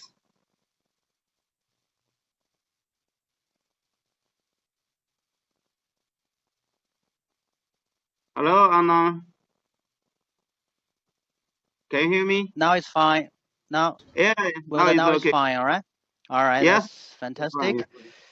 All right, thank you very much. And now let's move to the slideshow. All right, and good morning, everyone, and wish you all well and healthy. Thank you, President Professor Xu and the Chair, Professor Tang, for your kind invitation. It is my great honor to have this opportunity to present my research here. Today, I'm going to talk about multi-scale modeling of ancestral soil and numerical applications. This presentation summarizes a few research papers published in recent 10 years. Before I start my presentation, I would like to acknowledge the great contribution from all of the co-authors and also the support from the government. Now let's make a start with background. Ancestral soil is a soil ancestral with water. Some of the voids are occupied by water and some of the voids are occupied by air. And the pressure difference between the pore air and the pore water is the suction, and how much the voids occupied by water is to the total voids is called the degree of saturation. So there are two key state variables to describe ancestral soil. So for such a soil, we understand the deformation and the failure are in general caused by a change of the external stress, for example, loading. But ancestral soil can experience distinctive volume change, such as wetting clumps and shale strands change upon the variation of the saturation and the suction, even under unchanged external stress level. So here we have example widely reported in Australia, the Threadball Landslide in 1997. So we can see here. So we can see here, the creep in ancestral soil initiate the leakage of a water main, and the leakage caused weight-related deformation, which worsened the leakage further. This process lasts at least for 2 months and possibly as long as 12 months. So soil become fully saturated and eventually lead to a landslide in the end. So like the Threadball landslides, ancestral soil is blamed for many geotechnical and geoenvironmental damages and failures like a creek in the pavement, building, teetering, damage of the retaining wall, failure of the GCL system, and a huge number of slope failures. As we know, the main focus of the soil mechanics in the last century was on saturated soil, and most of the soil mechanical principles were developed for saturated soil as well. However, the variation of the soil moisture due to environment and human activities actually is inventable, and most of the shallow foundations and the buried infrastructure systems are in the unsaturated zone. So they are impacted by soil movement and the stress change related to the wetting and the drying. So our research is focusing on ancestral soil behavior at different scales. So this presentation will cover the following 3 parts, part 1, part 2, and part 3. In part 1, we will talk about the constitutive modeling at soil element level, which is regarded as the fundamental of ancestral soil mechanics. And in part 2, we will scale up to the engineering level. In this part, we will cover some of aspects in numerical modeling. For example, the footing behavior with leaking pipe. And in part 3, we will scale down to the particles. And in this part, we will talk about the micromechanical modeling of ancestral soil at the particle level. So now let's start with the part 1, the constitutive modeling at soil element level. So following the pioneering work done by Alonso and his colleagues in 1990, it is very popular to employ suction as a second constitutive variable in addition to the net stress or effective stress. So in general, these models assume compression modulus, this lambda S, compression modulus of ancestral soil as a function of suction. So compression modulus is usually involved in the hardening law for the most of the elastoplasticity models. So therefore, these models can be classified as a category that is suction hardening models. Doesn't matter, we acknowledge the different models may use different assumptions. So we can see here two most popular options. So for example, some model adopt the compression modulus increase with suction, but some adopt just the opposite, is decrease with the suction. So as long as the suction is employed as a second constitutive variable and control the hardening process, so we can view, they can be viewed as still in the straight suction modeling framework. The straight suction modeling framework, or let's say the suction hardening models, achieved great success in ancestral soil modeling, in particular, how to interpret and modeling loading collapse behavior, but they still have some limitations. So for example, in general, they have the common problem in modeling a nonlinear compression curve, and constant suctions and nonlinear collapse volume change and the constant sections. So no matter either option A or option B, you are going to adopt. These two limitations are existing. So we believe that suction in the end, it is a stress variable which may not be suitable to be served as a state variable as well. So therefore, we assume the hardening of the ancestral soil is more related to the degree of saturation, or let's say the effective degree of saturation, which is a function of degree of saturation, SE. So we assume the compression modulus is a function of effective degree of saturation rather than suction, and the volume change equation can be written like this, following the modified Chemclay model. So we involve the first coupling parameter A1, which can be used to couple the hydraulic variable SE to mechanical variable lambda.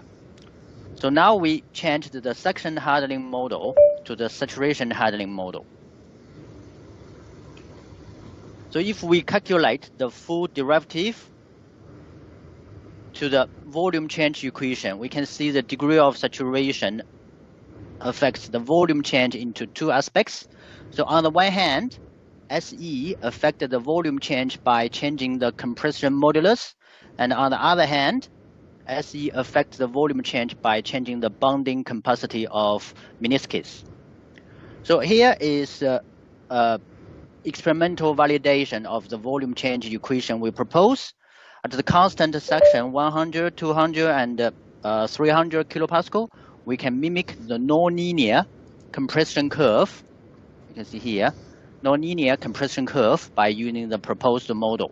And this 1:1:9 shows the comparison between the predicted specific volume and measured specific volume very well. So if we look into this volume change equation again, we can find the effective degree of saturation, SE, plays a very important role in this equation. So first, it constructs the Bishop's effective stress like this. So it is a component for the Bishop's effective stress. And it also serves as a state variable. It also serves as a state variable. And it is adopted as a hardening parameter as well. However, the effective degree of saturation itself is not a directly controllable variable. It is challenging to determine it from the controllable variable like suction or net stress. So to solve this problem, we proposed an enhanced water retention equation which can consider nonlinear hysteresis for the cyclical drying and wetting. Considering the nonlinear hysteresis, we involve a new parameter B here, which is related to the liquid-solid contact angle.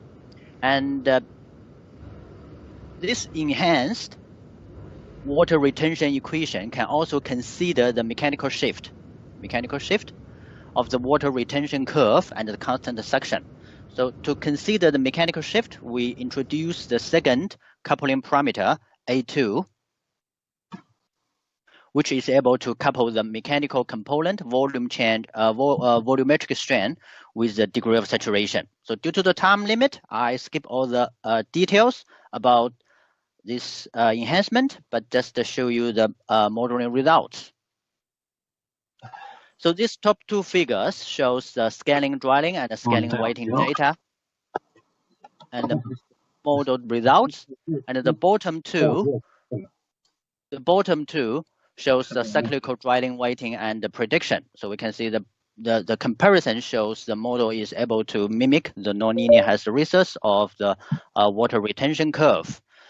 The right two figures shows the observed mechanical shift of the water retention curve and our prediction. So we can see with the increase of the with the decrease of the void ratio, and the water retention curve is shifting upwards, and the prediction match the experimental results very well.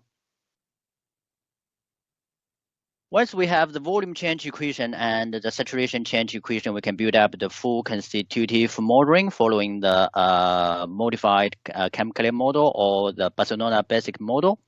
So we can derive the loading club surface, the yield surface for the ancestral soil. This figure shows the yield surface for the ancestral soil.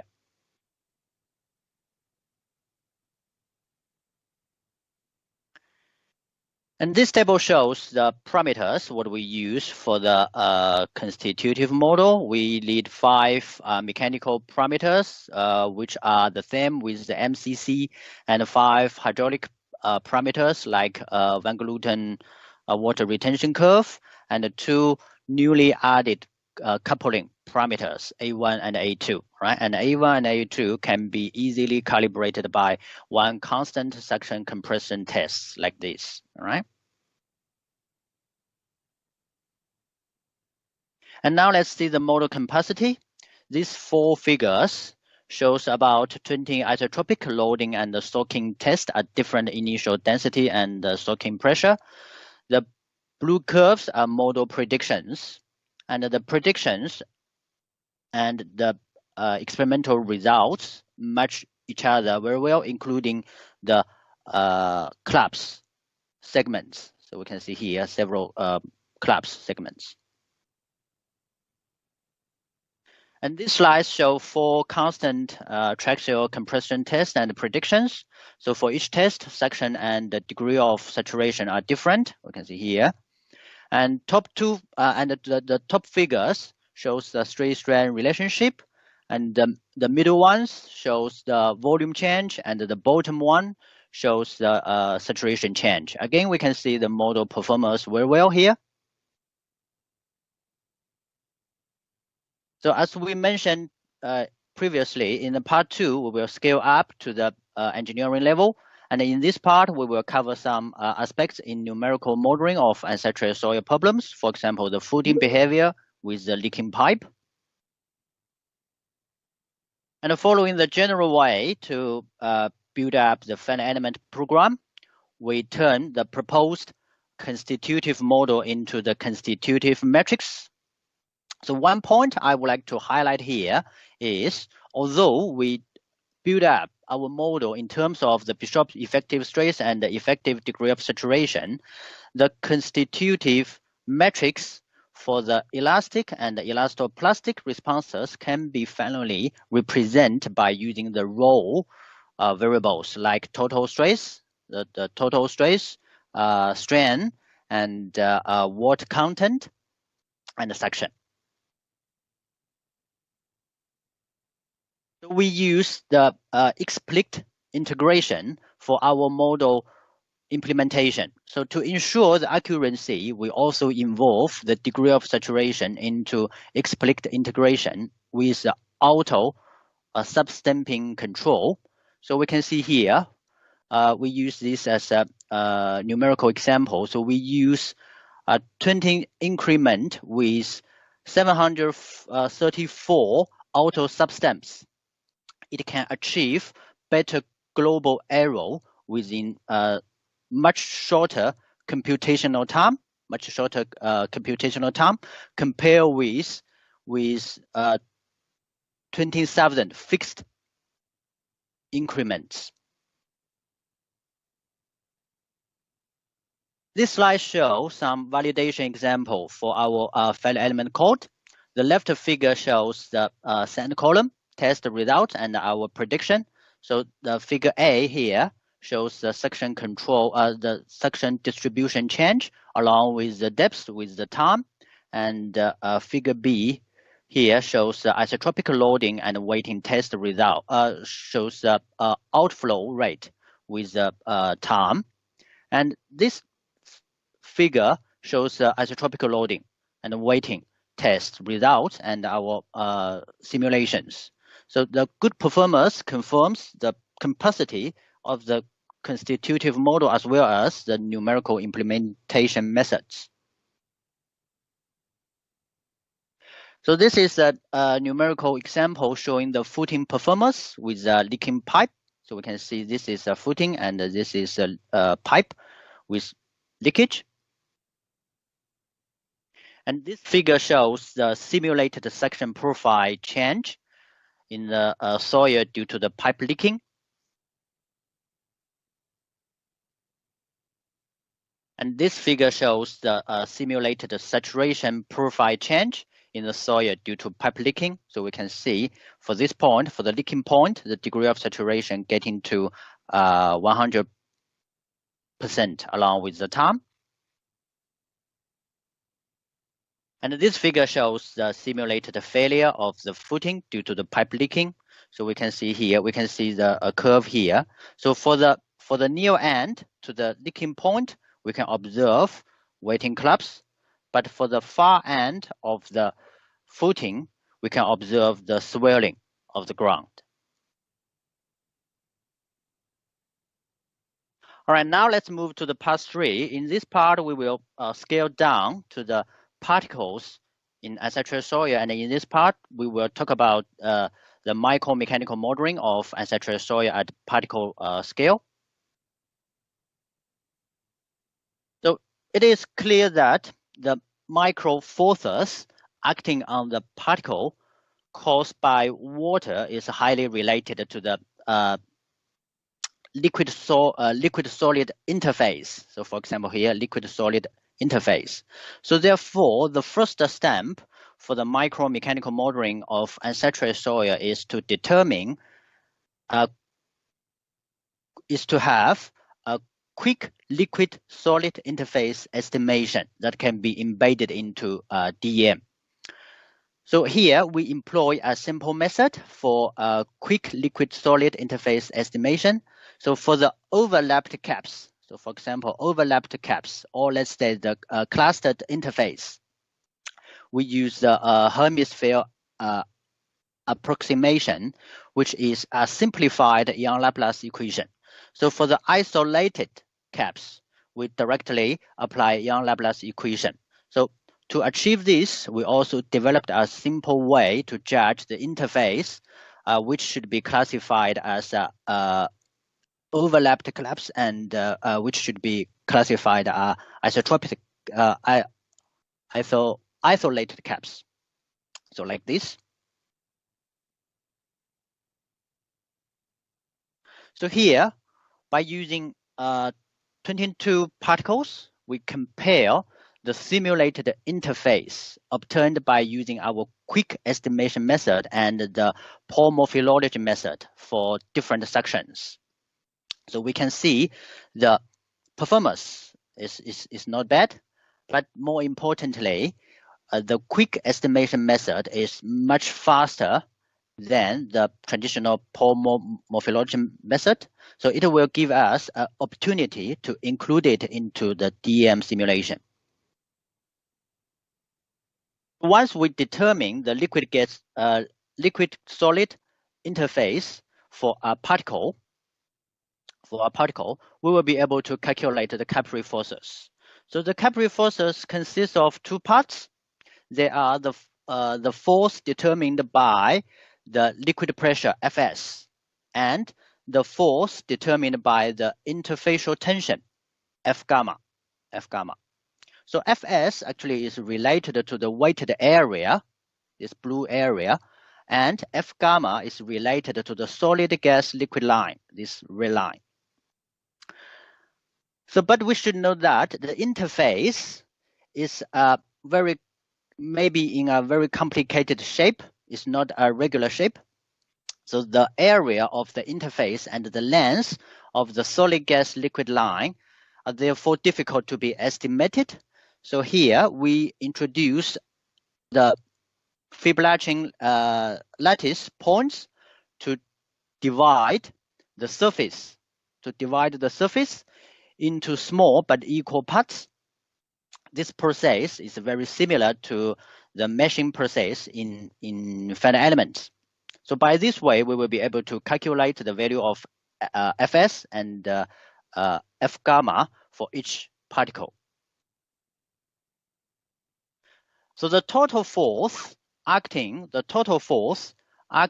a particle consists constant contact normal force Fn, contact shear force F tau, liquid pressure force Fs, and the tensile force at the solid gas liquid line F gamma. Once we identify the total force for each particle, we can make use of the commercial DEM solver to find the equilibrium. So for each stamp of the equilibrium, we need to update the liquid-solid interface and the related forces. So even we use the quick estimation method we proposed, it is still a very time-consuming process for this kind of simulation. So let's see the results. So we use a micromechanical model to simulate several desaturation tests and constant suction Triaxial test with the different conferring stress and the different sections. So we use 9,977 particles for the simulation, and their particle size range from 11.7 micrometer to 34.5 micrometer. So in the range of the silty clay.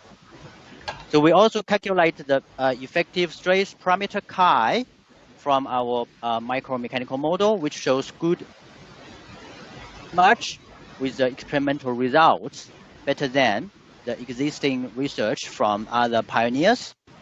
So the comparison here shows the capacity of our micromechanical model. So this figure shows the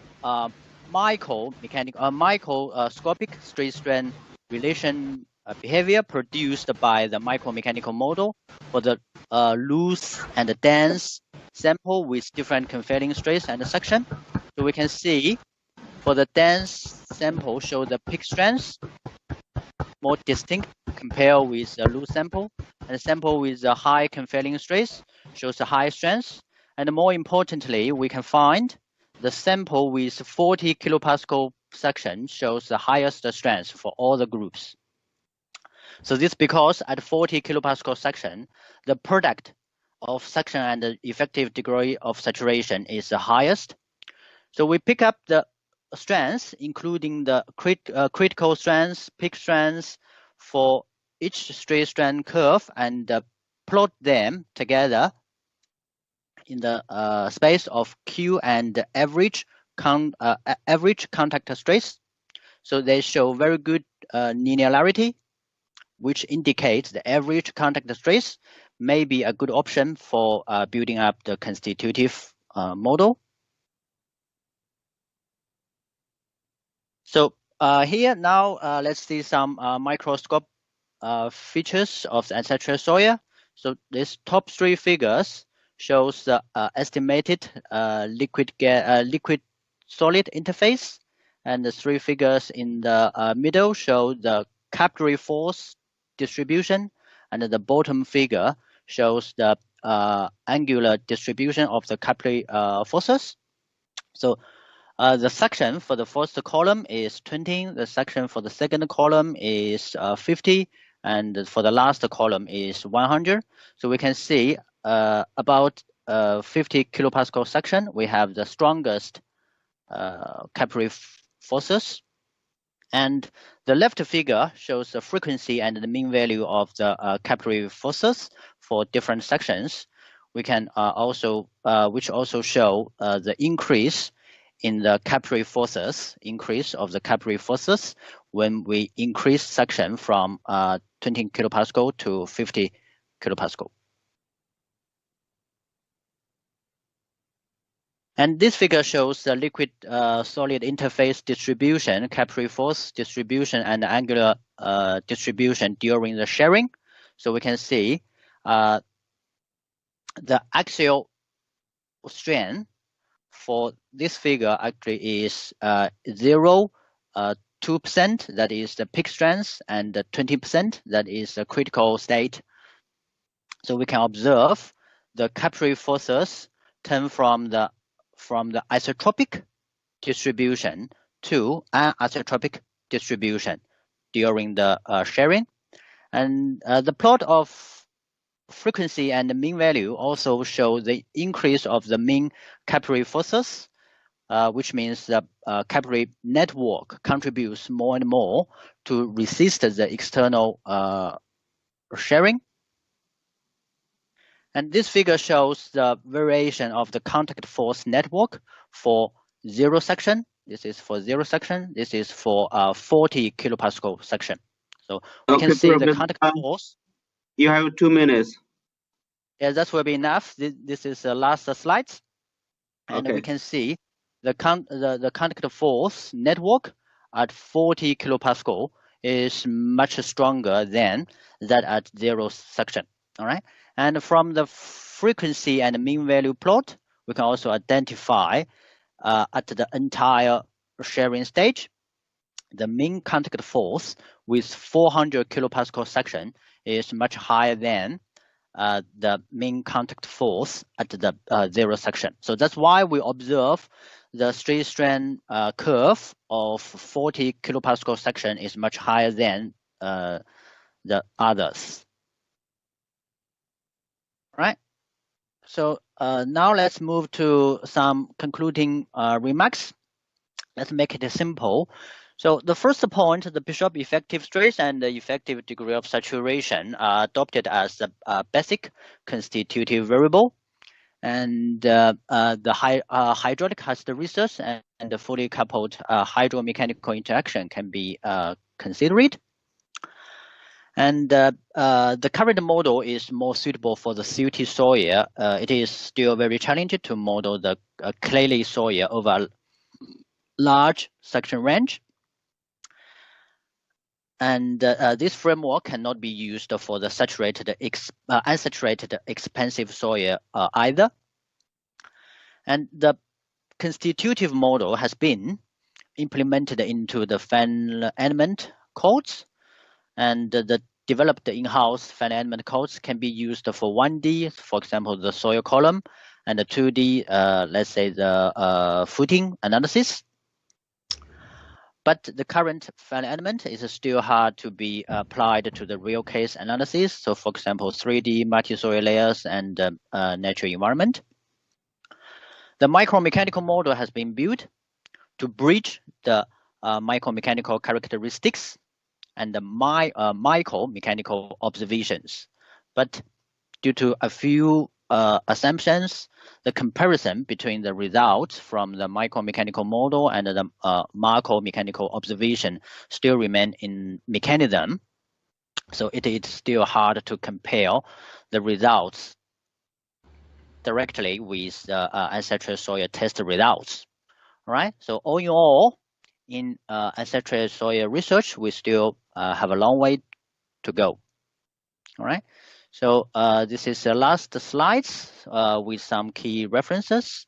So and for more details, they can be found in publications listed here. May be useful for the postgraduates. So thank you very much for sharing your time with me in this morning. All right. Thank you. Okay, thank you, Professor Zhang. Very excellent presentation. Due to time limitation, I'm sorry we have not more time for question and discussion. If you have some questions, please send an email to Professor Zhu.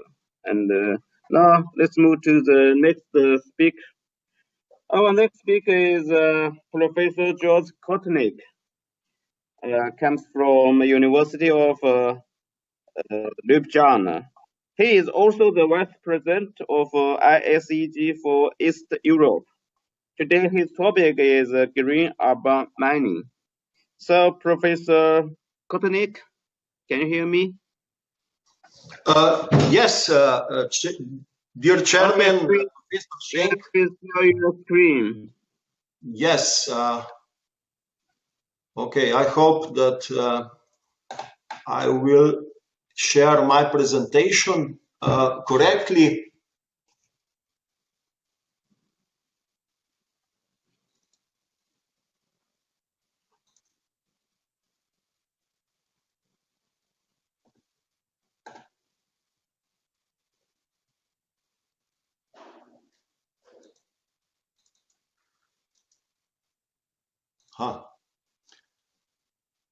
It's okay.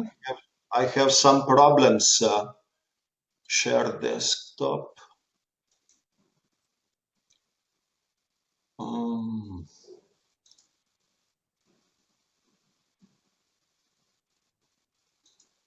I'm clicking this icon, sharing the desktop.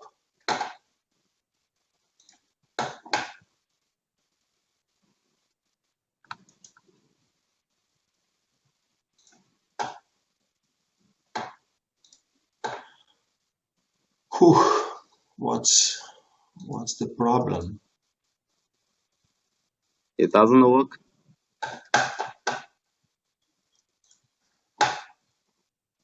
I cannot share my desktop,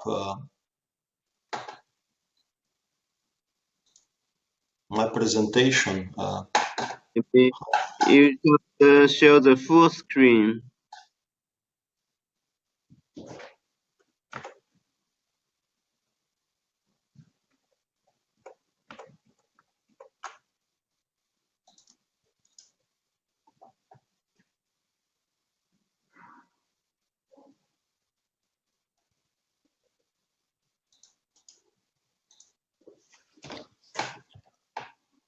Sorry. It's okay if it still doesn't work. Maybe you can send your PPT to our ISEG email, and we can show this in our site. Okay, I will send you.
I'm trying to send you, but because my presentation is more than 25 mega, it declined to accept sending. So I need to do some other way. 我这边可以的。Normally, we can receive the email more than 30 mega. Okay.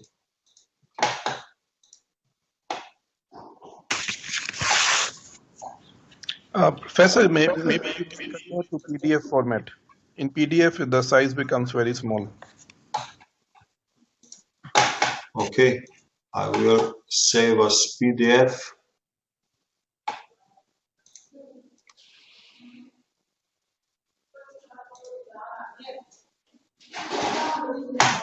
Okay, just a second.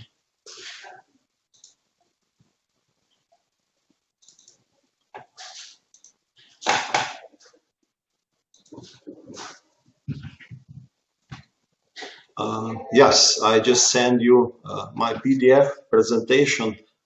Sorry for this. It's okay. Yeah, I received that.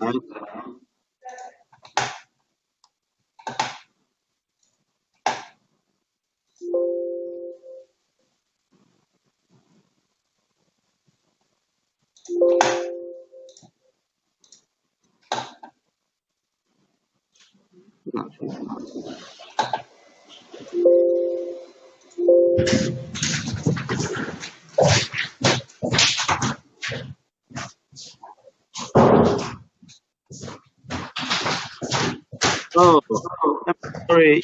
Send me a long file. Is the announcement of the ISEG conference. Can you send it again? Oh.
Okay, I think, yeah, now.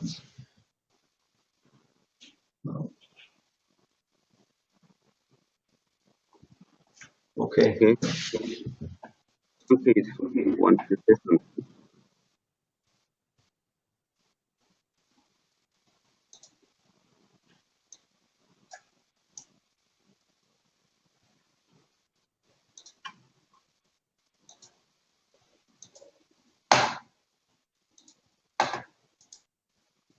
Yes, I received that.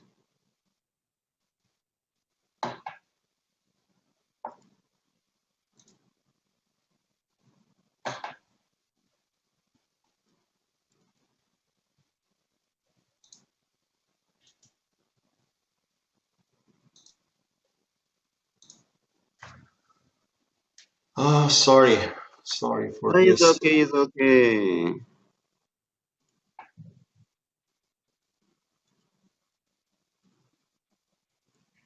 Okay. Can you see? Can you see the screen?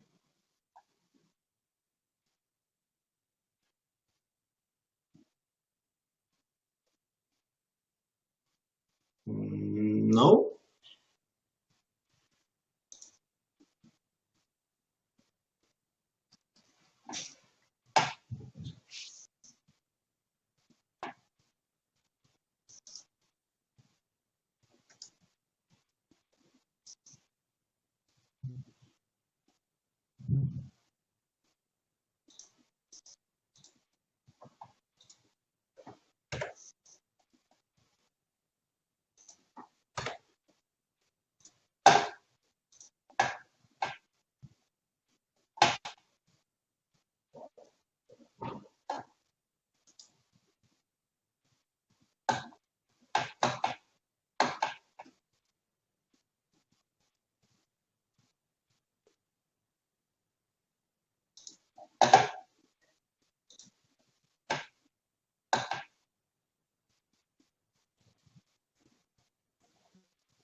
Unfortunately, I cannot see this screen with my presentation.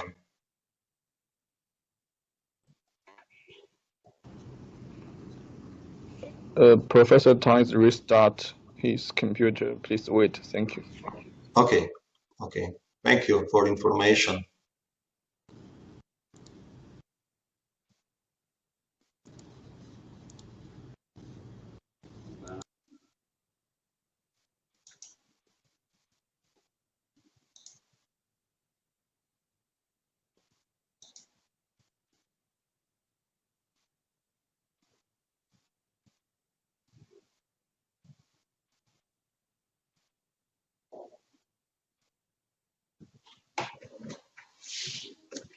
Okay.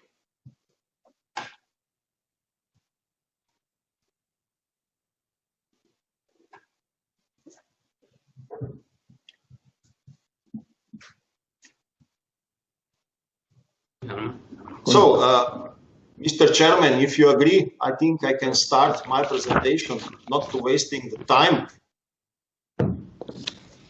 Hello, Professor Kotnik. Can you see Yes. the screen? Yes, I can see.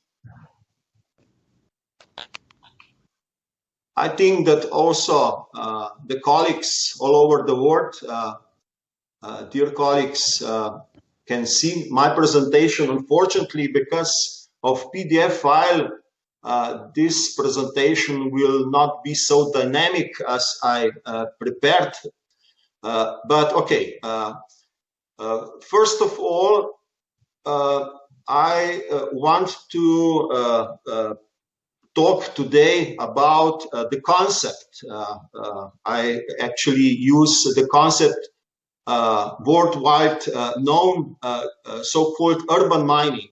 I add just the term green in front because I think that this urban mining concept we need to somehow to compare also with the concept of so-called zero waste and concept of circular economy, also into mining industry, and also with that into geotechnology.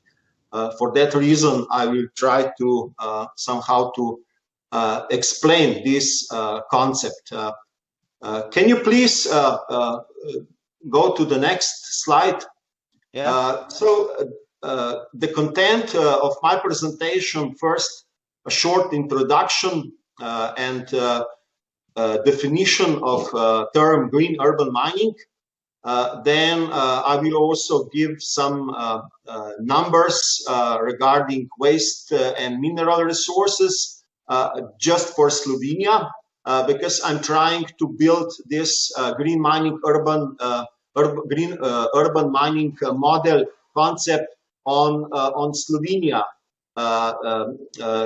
And then I will introduce a little bit about the concept in practice, which we actually introduce, and my previous projects, partly alone, partly with the colleagues from international world, and then a little bit introduction into waste to energy concept, which is actually a little bit pointed out in my presentation, and then short conclusion. So if you don't know much about Slovenia, you can see on the right side some figures, some basic informations. Slovenia is a small country, 20,000 square kilometers, 2 million people. Mostly in Slovenia, everything is going on around about 2 million, 20,000, and so on.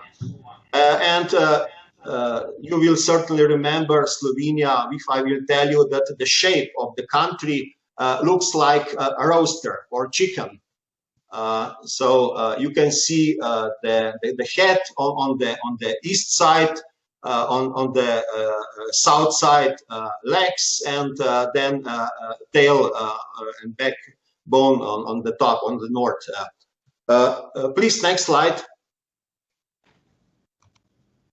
When we are talking about green mining or green urban mining model or concept, we mostly think that is dealing with waste electronic.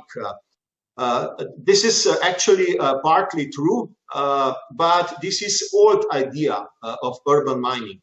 So that we are looking the precious minerals and also the sources in wastes. So urban mining actually idea is that we change the geological sources with urban sources, especially in big towns with the number more than 1 million people. They have a lot of waste materials which can be very useful, used also as sources, precious metals, metals, usually electronic waste, electronic have more percentage of gold, silver, copper than actually the natural ore. So that's the basic idea of urban mining.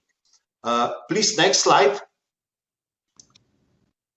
But the new idea of urban mining model is actually based on two concepts.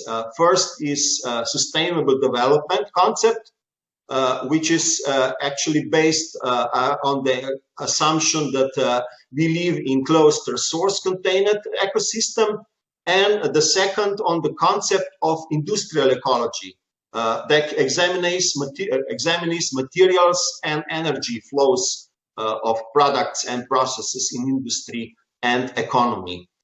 Urban mining model is actually associated with the reuse of, as I told before, precious metals and other metals, which are mainly used in electronic industry. But the idea of the new green mining, urban mining model is much, much wider. So actually, green urban mining model concept also consider implementation of different recycling processes and reuse of individual concepts, products and materials from the products. And the second, the composition of industrial and residual buildings, infrastructure, and various types of wastes. So a green urban mining model also concerning the energy which we can get also in urban areas, mostly with extraction from secondary raw materials, then with remediation of municipal solid landfills, and also with reduction of maintenance costs of institutional and reduction of institutional control of closed landfill sites. Also, through green urban mining model, the mining works can more friendly implementing also in urban areas with less impact on the environment. But with today's presentation, I will mostly talk about energy use from wastes. Please, next slide.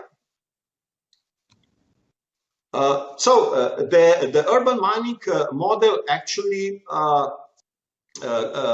take about the implementation of sorting and shredding and separation processes in urban areas with building of waste centers in the suburb areas of cities or in city centers, waste collection centers, and so we can get with very short distances a lot of wastes from construction, from as municipal solid waste, as electronic waste, waste tires, and so on. So all these wastes we then process in the sorting plants and in waste management centers, which are in the suburb or center of cities. And actually with sorting, shredding, and separation processes, we can get some energy, some waste materials, and this energy and waste materials we can then directly use in different processes. With these concepts, we also give opportunities for new jobs, so for new business and produce also revenues. Please, next slide. So the concept of green mining is actually introduced in this slide. So the past idea of so-called also linear economy was that all raw materials we get from environment make a product.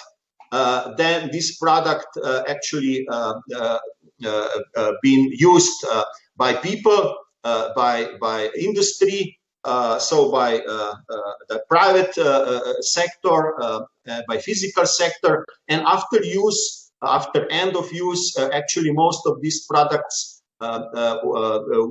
being deposited in environment, in landfill sites, and so on. So this is all so-called linear model. With urban mining model, actually we connect this gap between landfilling of wastes and extraction of raw materials. But the future model, so-called green urban model, actually takes also the concept of circular economy, which actually give opportunity that partly we get raw materials also from geological resources, but also partly from urban areas. And this use for product, making of products, then these products have been used by people, by companies, and after use, actually these products are not landfilled on environment, but they are actually implement again as raw materials or as secondary products in industry. So actually we establish the closed circle of use, the waste which establish and on each part of production, so raw materials, products, usage, and end of usage. Please, next slide. So the concept of green urban mining model is also similar as we know the model of hierarchy of waste management.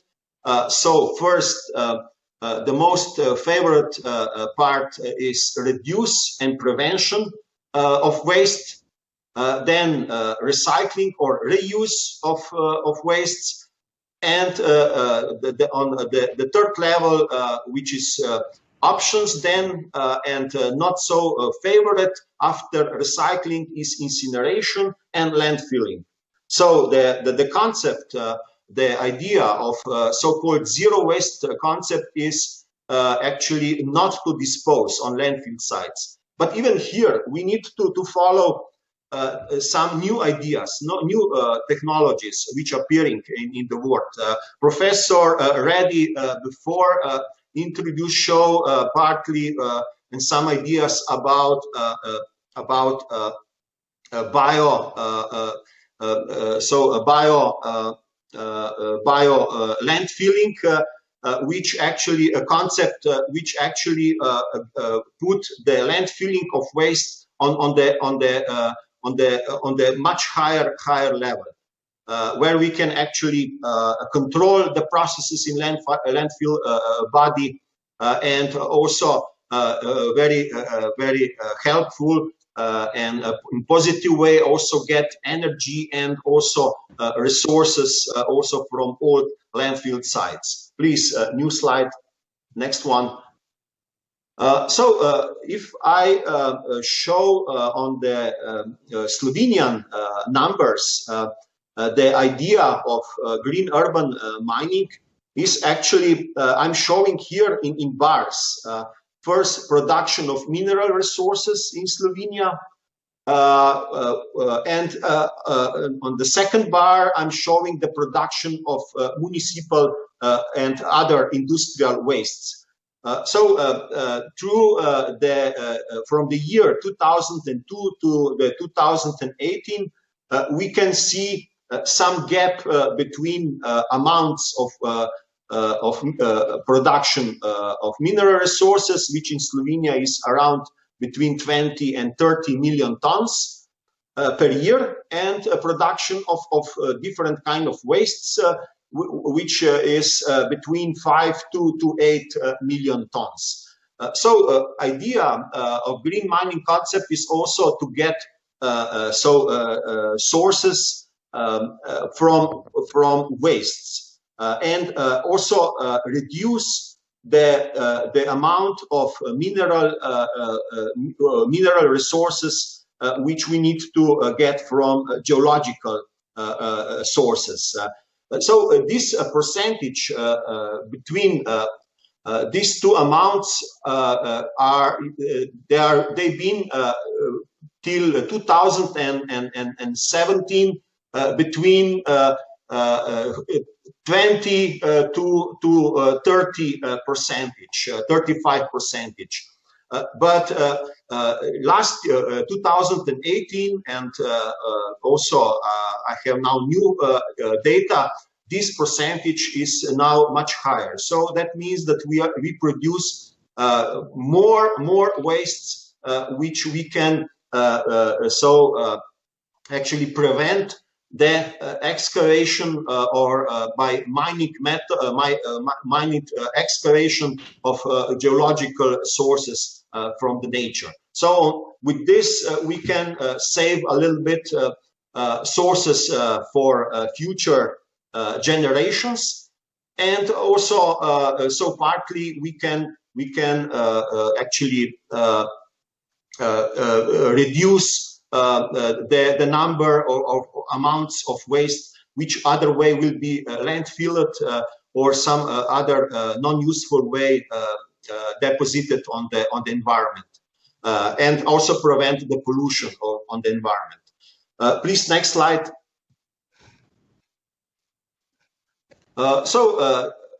If I am trying now to introduce a few project, my previous project actually first is dedicated to the remediation of old landfill sites. In Slovenia, Slovenia actually joined European Union 2004, and actually obligate to the European Union that till 2009 will close most of the landfill sites from previous times. Before 2004, Slovenia had almost 63 municipal solid waste landfills.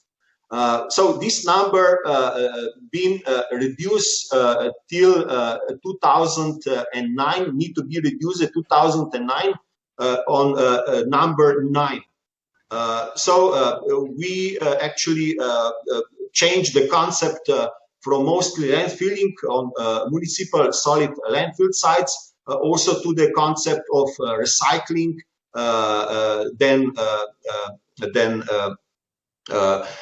also the use of organic wastes for composting, then also mechanical biological treatment, and make production and make fuel from wastes. So this is the concept, which Slovenia follow after joining the European Union. But now we have actually more than 50 old landfill, municipal waste landfill sites where is mostly deposited 1 to 2, even more million tons of waste. And this waste can be very useful, also used in the future. So we started with one idea together with the colleagues from Germany, from Bochum, the idea that we actually implement a new so-called deep landfill gas wells, and also to actually improve the system of using the landfill gas from municipal solid landfill sites. Please, next slide.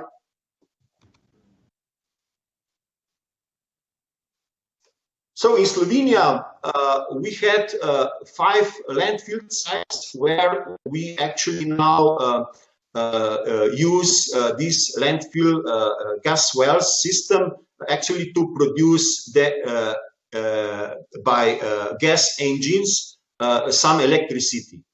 So the total installed power in Slovenia today is about 7.7 megawatt equivalent of electric power, and also similar heat power. Please, next slide.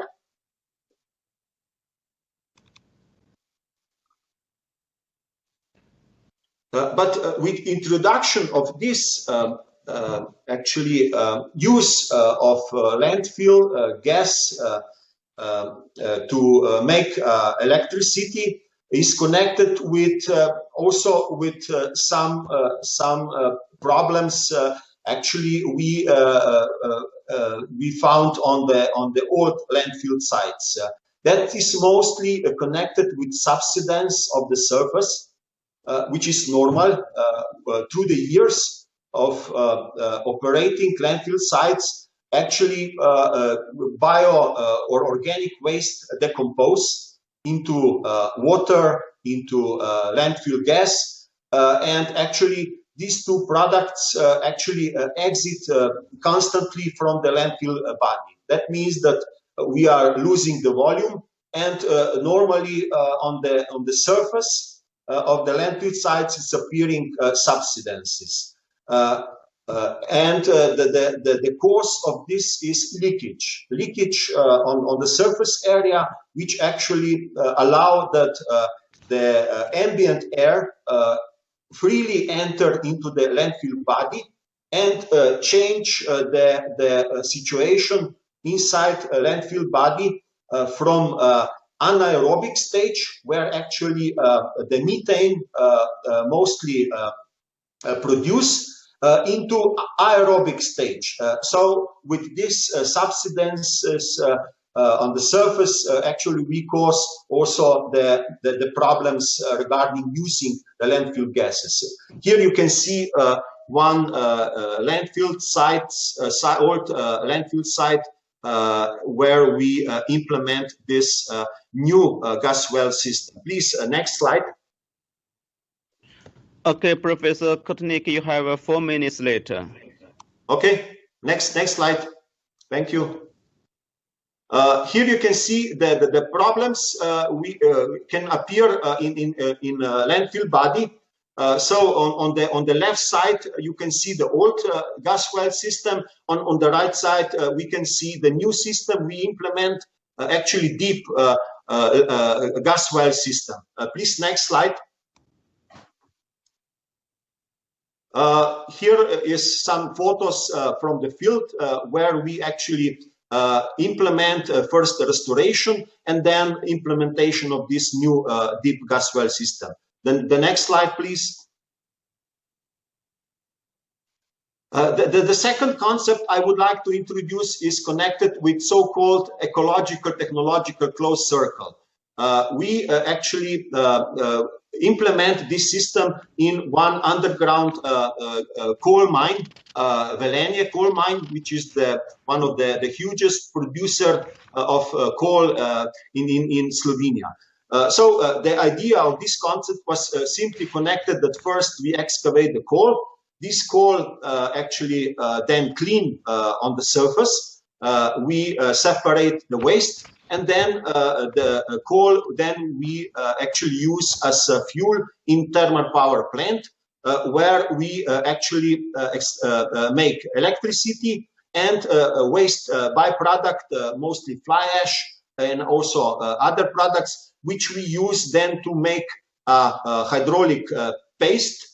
And this hydraulic paste then we transport back to the open areas underground.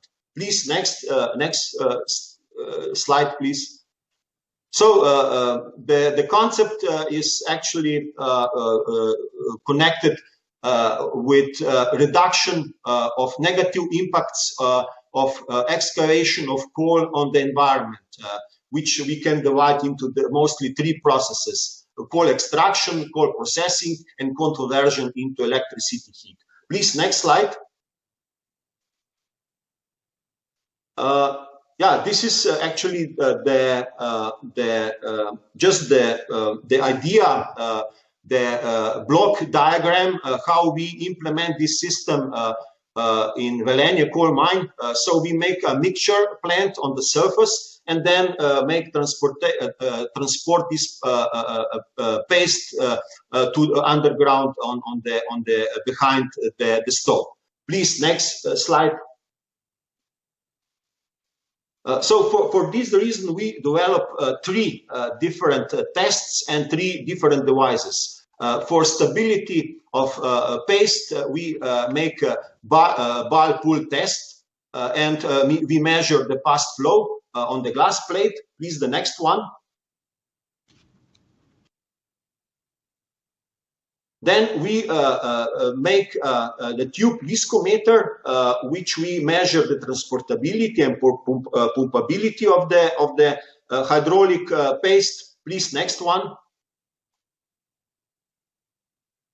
And also we develop the pressure leaching test, where we actually pressure or measure the influence of these backfilling mixtures on the environment after deposition. Please, next slide. So the last project I would like to implement, I'll show just shortly, is actually use of organic residues from brewed coffee, so-called spent coffee grounds. We, all of us, of you also, international audience, we in the morning we are drinking coffee, but coffee is also a source of energy, and also on the international level, approximately 8 million tons of coffee is produced. But then another very important information here is that approximately the caloric power of the spent coffee grounds is around 5,000 kilocalorie per kilo. So the idea and what I make in last 2 years was to use spent coffee grounds to make briquettes which can be used for energy. Please, next slide. So here you can see the scanning electroscopy microscopy image of dried spent coffee grounds above and below the coffee silver skin. So this actually organic waste contained very high percentage of lignin, which can be very useful use. Please, the next slide. No one. Okay. Yes. And this is the last slide. Just The product you can see on the right side, which was made by briquetting technology, which we are usually use in mining industry for making the briquettes from classical coal. So the advantages of this is very low ash percentage, less than 2%. The moisture of dried spent coffee grounds is around 7%, but the caloric value is sometimes even more than 21 megajoule per kilo. Thank you very much. And in case of any question, please, next slide. You can send me some email. I have also some papers. I can send you a paper, but I would like to finish with Albert Einstein, that imagination is more important sometimes than knowledge. Thank you very much. Okay, thank you, Professor Kotnik, for your excellent presentation. So due to the time limitation, we cannot have some questions online. Maybe if someone have questions, they can send email to you. I agree with you. Imagination is more important than knowledge. So thank you. Thank you very much. Now much. Let's move to our next speaker of this session. Is Professor George Kotnik. Okay, sorry. Is a Professor Yesley, and comes from the California Polytechnic State University. Now she is the co-editor-in-chief of AS Team Geotechnical Testing Journal. Now, Professor Yesley, can you share your presentation? I'm trying, but seems like I might be running into similar problems as the previous presenters. I'm selecting to share and not able to do so. Let me try one more time. I don't think it has worked. So you have my presentation. It might be easy. Yes, we can see. Oh, you can see? Yes. Oh, okay. You can see your screen. Okay, great. I'm not seeing it myself, but in any event, I'm happy to see that it's still okay. Yes, it's okay. Okay. Thank you for the invitation, first of all, and greetings from San Luis Obispo, California. It's my pleasure to provide a summary of our extended investigation into the evolution of municipal solid waste structure in landfill facilities. My research collaborator on this investigation has been Dr. Jim Hansen, who is with California Polytechnic State University, the same institution that I'm affiliated with. We had numerous graduate and undergraduate students who had participated in our various related investigations, and our funding has come from the United States National Science Foundation, Office of Naval Research, the Global Waste Research Institute, as well as I'd like to acknowledge the cooperation and support of the landfills that we work closely with, the Santa Maria Regional Landfill and Riverview Land Preserve. This extensive investigation has been conducted since the mid-2000s. We have been looking at short-term response of landfills, waste materials, in order to optimize waste placement in landfill systems. We've been investigating long-term response in relation to airspace gain, and we've been conducting our studies using both laboratory and field experimental analysis. The scope of our investigation included three main components: in-depth analysis of waste compaction, waste settlement, and waste-specific gravity. By combining our investigation results from these studies, we have been able to look at waste structure in detail in landfill facilities. For the field components, we had conducted tests at two landfills. One is in Riverview, Michigan, which is in Midwest in the US. It's in the Detroit metro area. And the second one is the Santa Maria Regional Landfill, which is located in the central coast of California, which is in close proximity to our campus here. Our waste compaction investigation had two components, laboratory analysis and field analysis. For both components, we had conducted proctor compaction testing in order to determine moisture content, dry density, or unit weight relationships for waste materials. We use typical laboratory testing on synthetic wastes that we manufactured in the laboratory using the United States waste composition as provided by the Environmental Protection Agency. We also conducted similar proctor testing in the field using either test plots or the active working phase of landfills where waste placement occurs. We also incorporated seasonal analysis. I will in the next few slides show some photographs of our field compaction analysis. This is the landfill that we worked with in Michigan. You can see the winter conditions on the left, summer conditions on the right. And we conducted our testing at the site on a test plot and compacted waste under as received conditions, lower right figure, and also under moisture addition. We added predetermined amount of volumes of moisture to incoming waste where we have the information related to the mass or weight of the incoming wastes. The next two slides will show photos from our California investigation. You can see the test plot at the site on the left, the smaller photo. Compaction under as received conditions in the middle top. Compaction with moisture addition, one of the moisture addition applications is on the upper right. And the bottom figure, the bottom photograph shows the significant difference between the uncompacted and the compacted wastes at this test plot. We also conducted testing at the full-scale active phase of this particular landfill, and you can see a picture of the compactor here doing the as-received compaction conditions, no moisture addition shown in this photo.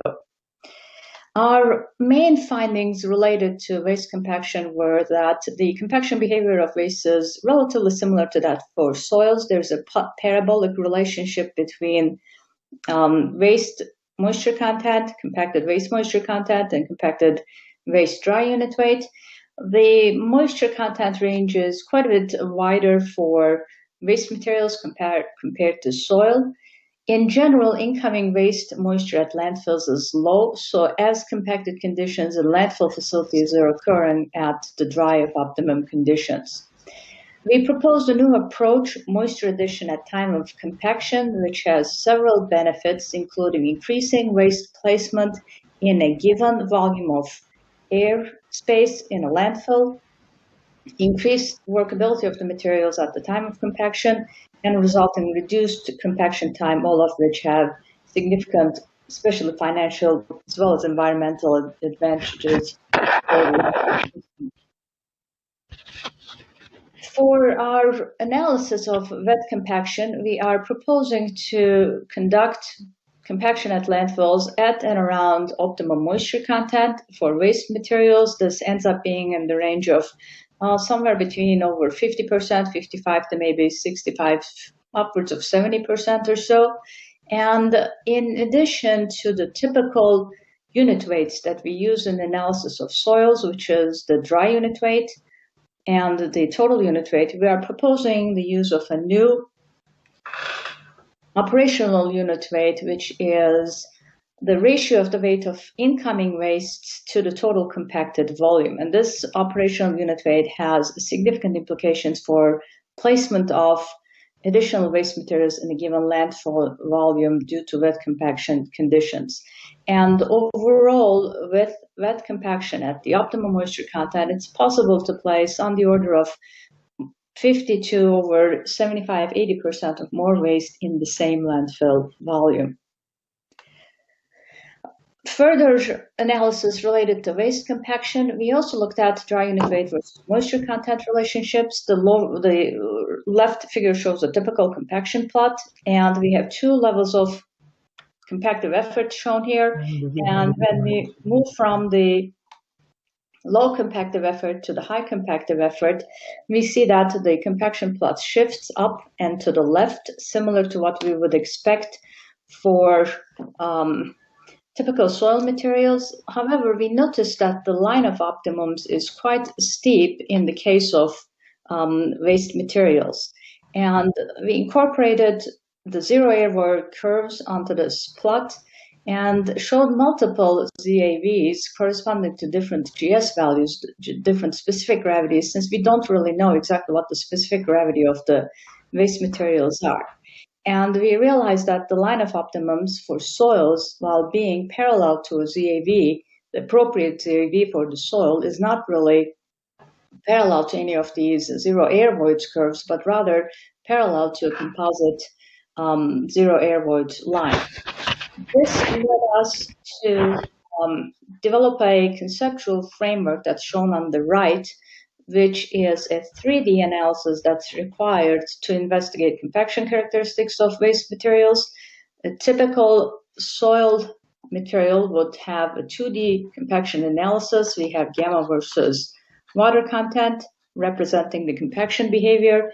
In the case of waste materials, we also have to consider contributions from changes in GS. And we hypothesized that the unit weight of waste materials increased during compaction due to water addition and particle arrangement, particle packing arrangement similar to soils, but also increases due to GS, which is an added feature of waste materials. So our next major component in our analysis was looking at waste-specific gravity and trying to understand how this changes for MSW materials. We conducted tests on synthetic manufactured wastes, fresh waste obtained from a landfill, waste obtained immediately after compaction from the same landfill, and also old waste from the same landfill from different depths within the waste mass. And we observed that the specific gravity behavior of waste materials are much more complex compared to soils. There is not a singular value for waste specific gravity. Rather, the specific gravity varies as a function of mechanical stresses during compaction as well as compression, and also with time due to degradation and decomposition of the waste materials, as well as compression effects. There are compressible particles with intravoids or occluded voids within the waste mass, as well as degradable particles. All of these contribute to the changing GS of the waste materials. Results from our waste-specific gravity analysis are shown here. The upper left figure shows specific gravity versus compaction condition. As prepared refers to a mixture of waste material that we generated, and it's not compacted, it's just a mixture. Dry of optimum and the wet of optimum represent compacted specimens. And we see that as we go from the uncompacted waste material to the compacted material, the GS increases. Also, as we go from the dry of optimum to the wet of optimum, there is still yet another slight increase in the GS values. These plots are generated for different particle size waste materials, and we see the effects of particle diameter on specific gravity in the lower left figure. And we observe an inverse relationship between specific gravity and particle diameter, in which the specific gravity decreases as the particle size increases. In long-term effects, we have specific gravity shown as a function of degree of decomposition. On the right side, degree of decomposition is a function of the decomposition and degradation of the waste materials. The higher the number, the more decomposed the waste material is. And in this case, we observe that there is a direct relationship between specific gravity and the decomposition and degradation of the waste materials. As the decomposition level increases, specific gravity also increases. This results from conversion of the organic constituents with low GS values to either gas or liquids, as well as exposure of intraparticle voids. And if you look at the specific versus gravity versus the DOD plot, we have two lines, a conventional landfill and a wet compaction or bioreactor landfill. The numbers associated with the conventional landfill with lower moisture contents is lower for GS, And we have higher numbers for specific gravity for wet compaction or bioreactor landfill type of applications. The third component of our analysis, waste settlement, incorporated field investigation using magnet extensometers. This has been a long-term study, which is actually still ongoing. And we have installed arrays of magnet extensometers, an example of which is shown on the left, in boreholes drilled throughout the site in California. We have multiple extensometers in a given borehole, and those are placed at interfaces of major waste lifts in order to be able to determine waste lift specific compression characteristics. We look at the obtained data, settlement, and strain, both in the stress as well as in the time domains, and obtain primary compression index C sub C prime and the secondary compression index C alpha prime, respectively, using these measurements. A conceptual representation of waste settlement is shown in this slide. We are looking at progression over time from the left to the right. And for waste materials, we are able to identify typically three settlement mechanisms: an initial compression mode, a mechanical creep mode, and the biochemical compression or creep mode at the end. If we look at the waste materials starting from the left, progressing to the right, we see that there are three types of components in the waste solids. These are either stable inert solids, degradable solid particles, or deformable solid particles with intravoids. The stable inert solid particles essentially are not affected by the settlement process. They are still in the system, beginning from the starting from the beginning all the way to the end. The degradable particles get smaller and smaller as decomposition, degradation of the waste mass progresses, and at the end of biological decomposition, there's essentially none of those left. And the deformable particles with intravoids essentially get smaller and smaller as the processes within the landfill continue and settlement continue in the system. Finally, by combining all the information from these studies, we assessed the evolution of waste structure using four conceptual scenarios. For each scenario, we assumed two starting conditions, either an as-received baseline low moisture content compaction condition or a moisture addition wet compaction of a high starting water content condition. Time evolution included going from as compacted to end of primary EOP and end of secondary EOS conditions. We used data from our experiment as well as for one component of one of the scenarios, data from literature. And we analyzed the evolution of waste structure by looking through detailed phase relations. I will go over two slides that relate to these scenarios and the phase diagrams. We're looking at phase diagrams for each case. We have air, water, and solid phase. In every case, the arrows, the black arrows, represent implicit provision for inflow-outflow of specific phase within the phase diagram associated with a given scenario. And the bottom, the solids, have circles. The size of the circles are a function of the volume of the solids in the waste material, and the shading of the blue is a function of the specific gravity, with the specific gravity getting higher as the shade is getting darker. We started with the first scenario, scenario A, case A, which is a soil mechanics scenario, which is typical to what would happen to soil materials. There is no solids mass loss. There is constant GS, and we kept the degree of saturation constant in line with the observations along the line of optimums.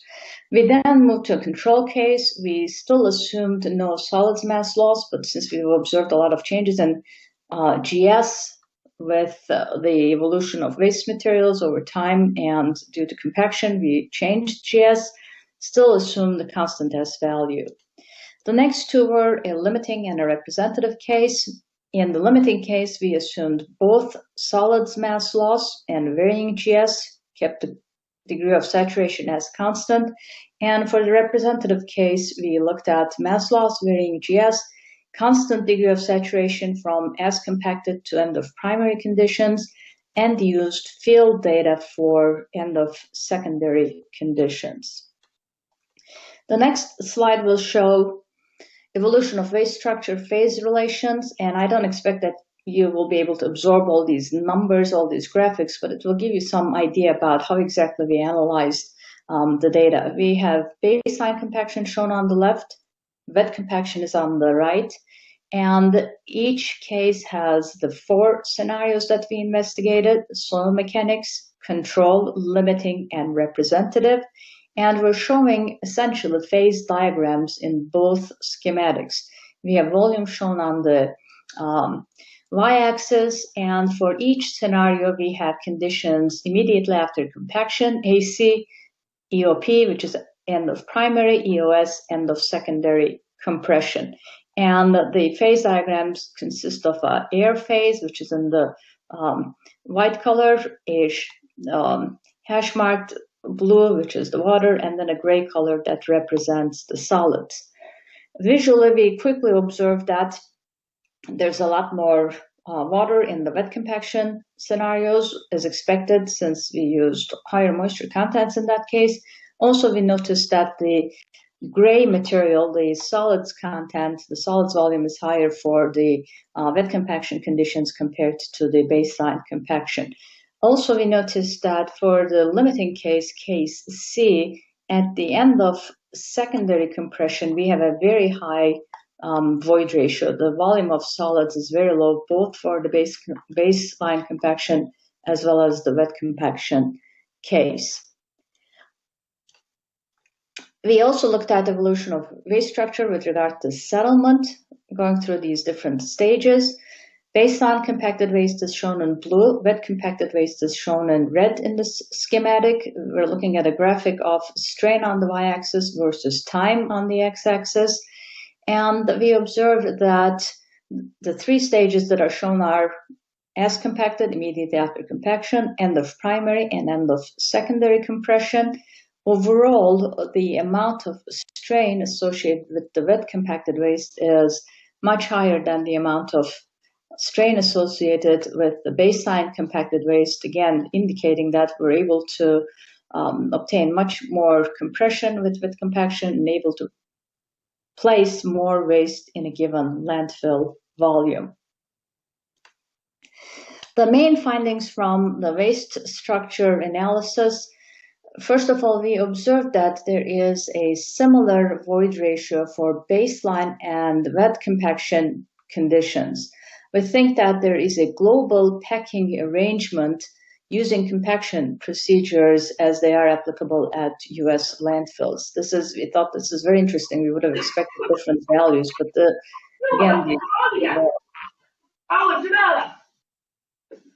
for baseline and wet compaction conditions, we have very similar void ratios.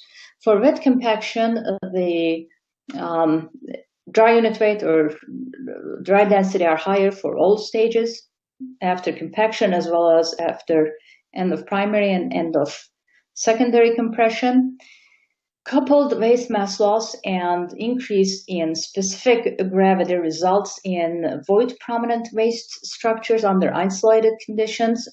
We call this our constitutive waste volume. The first 3 scenarios essentially did not have any movement of any solids from outside to the waste mass. Only water and air were allowed to go in and out of the system. And in this case, we are ending up at the end of secondary compression with a very high void ratio, which we don't think is representative of highly decomposed waste at great depth in landfill facilities.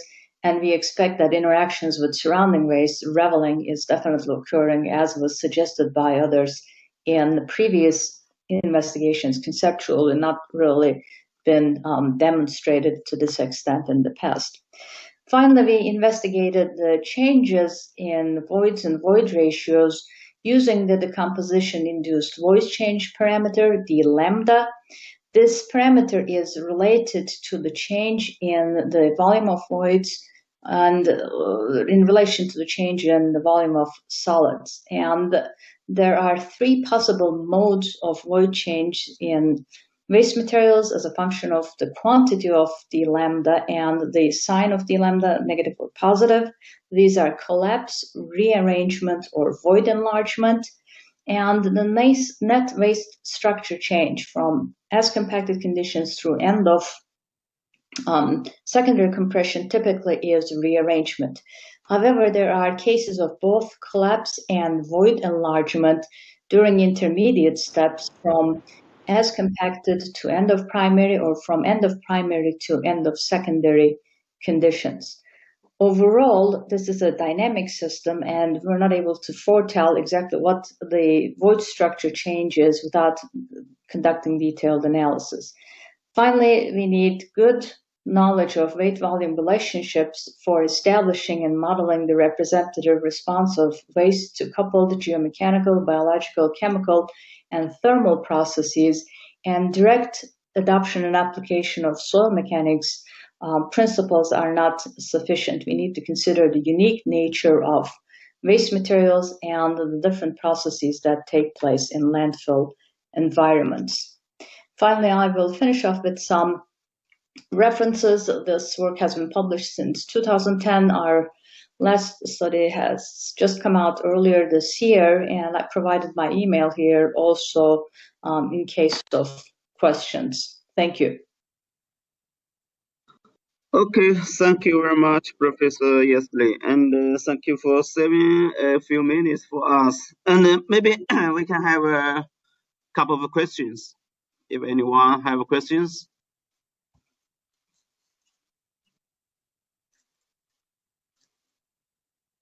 Okay, is anyone have a question?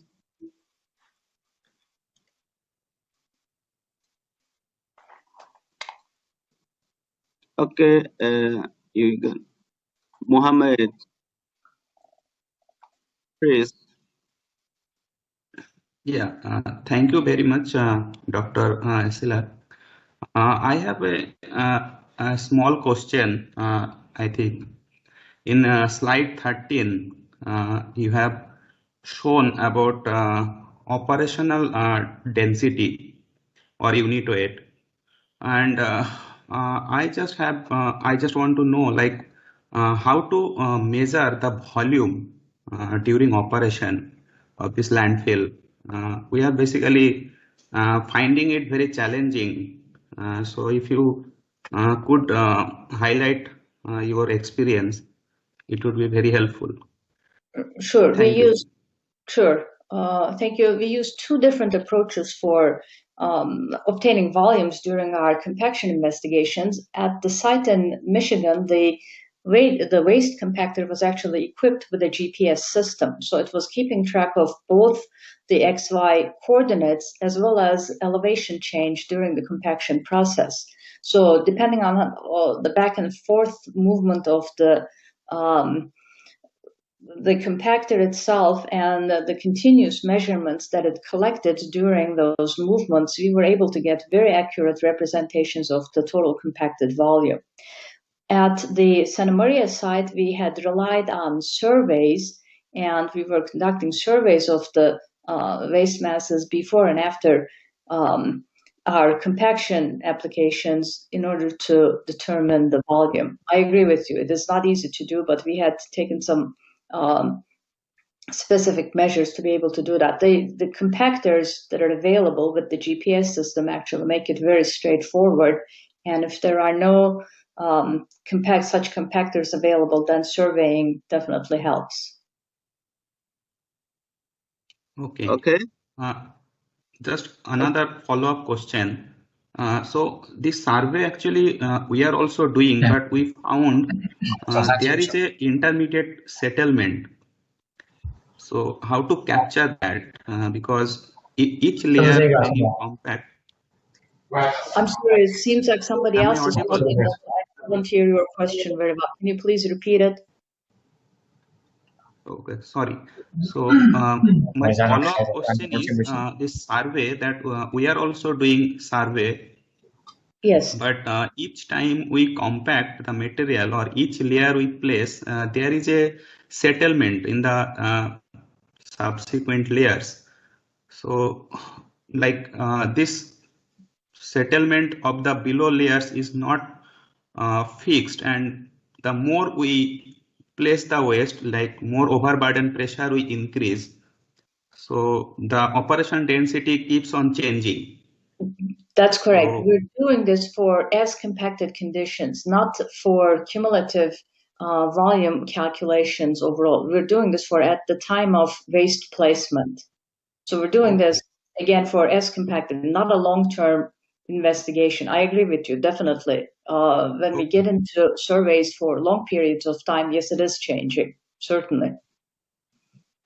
Thank you very much. Thank you. It's a nice presentation. Thank you very much. Okay, thank you, Professor Isley.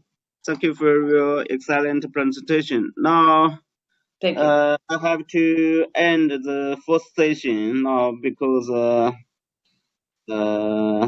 we have 10 minutes later for the program.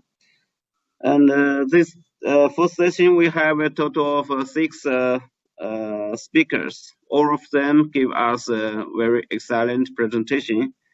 Many thanks to them. The second session will start at 2 p.m. Will be chaired by Professor Honghu Zhu. Now is the break time. Thank you all.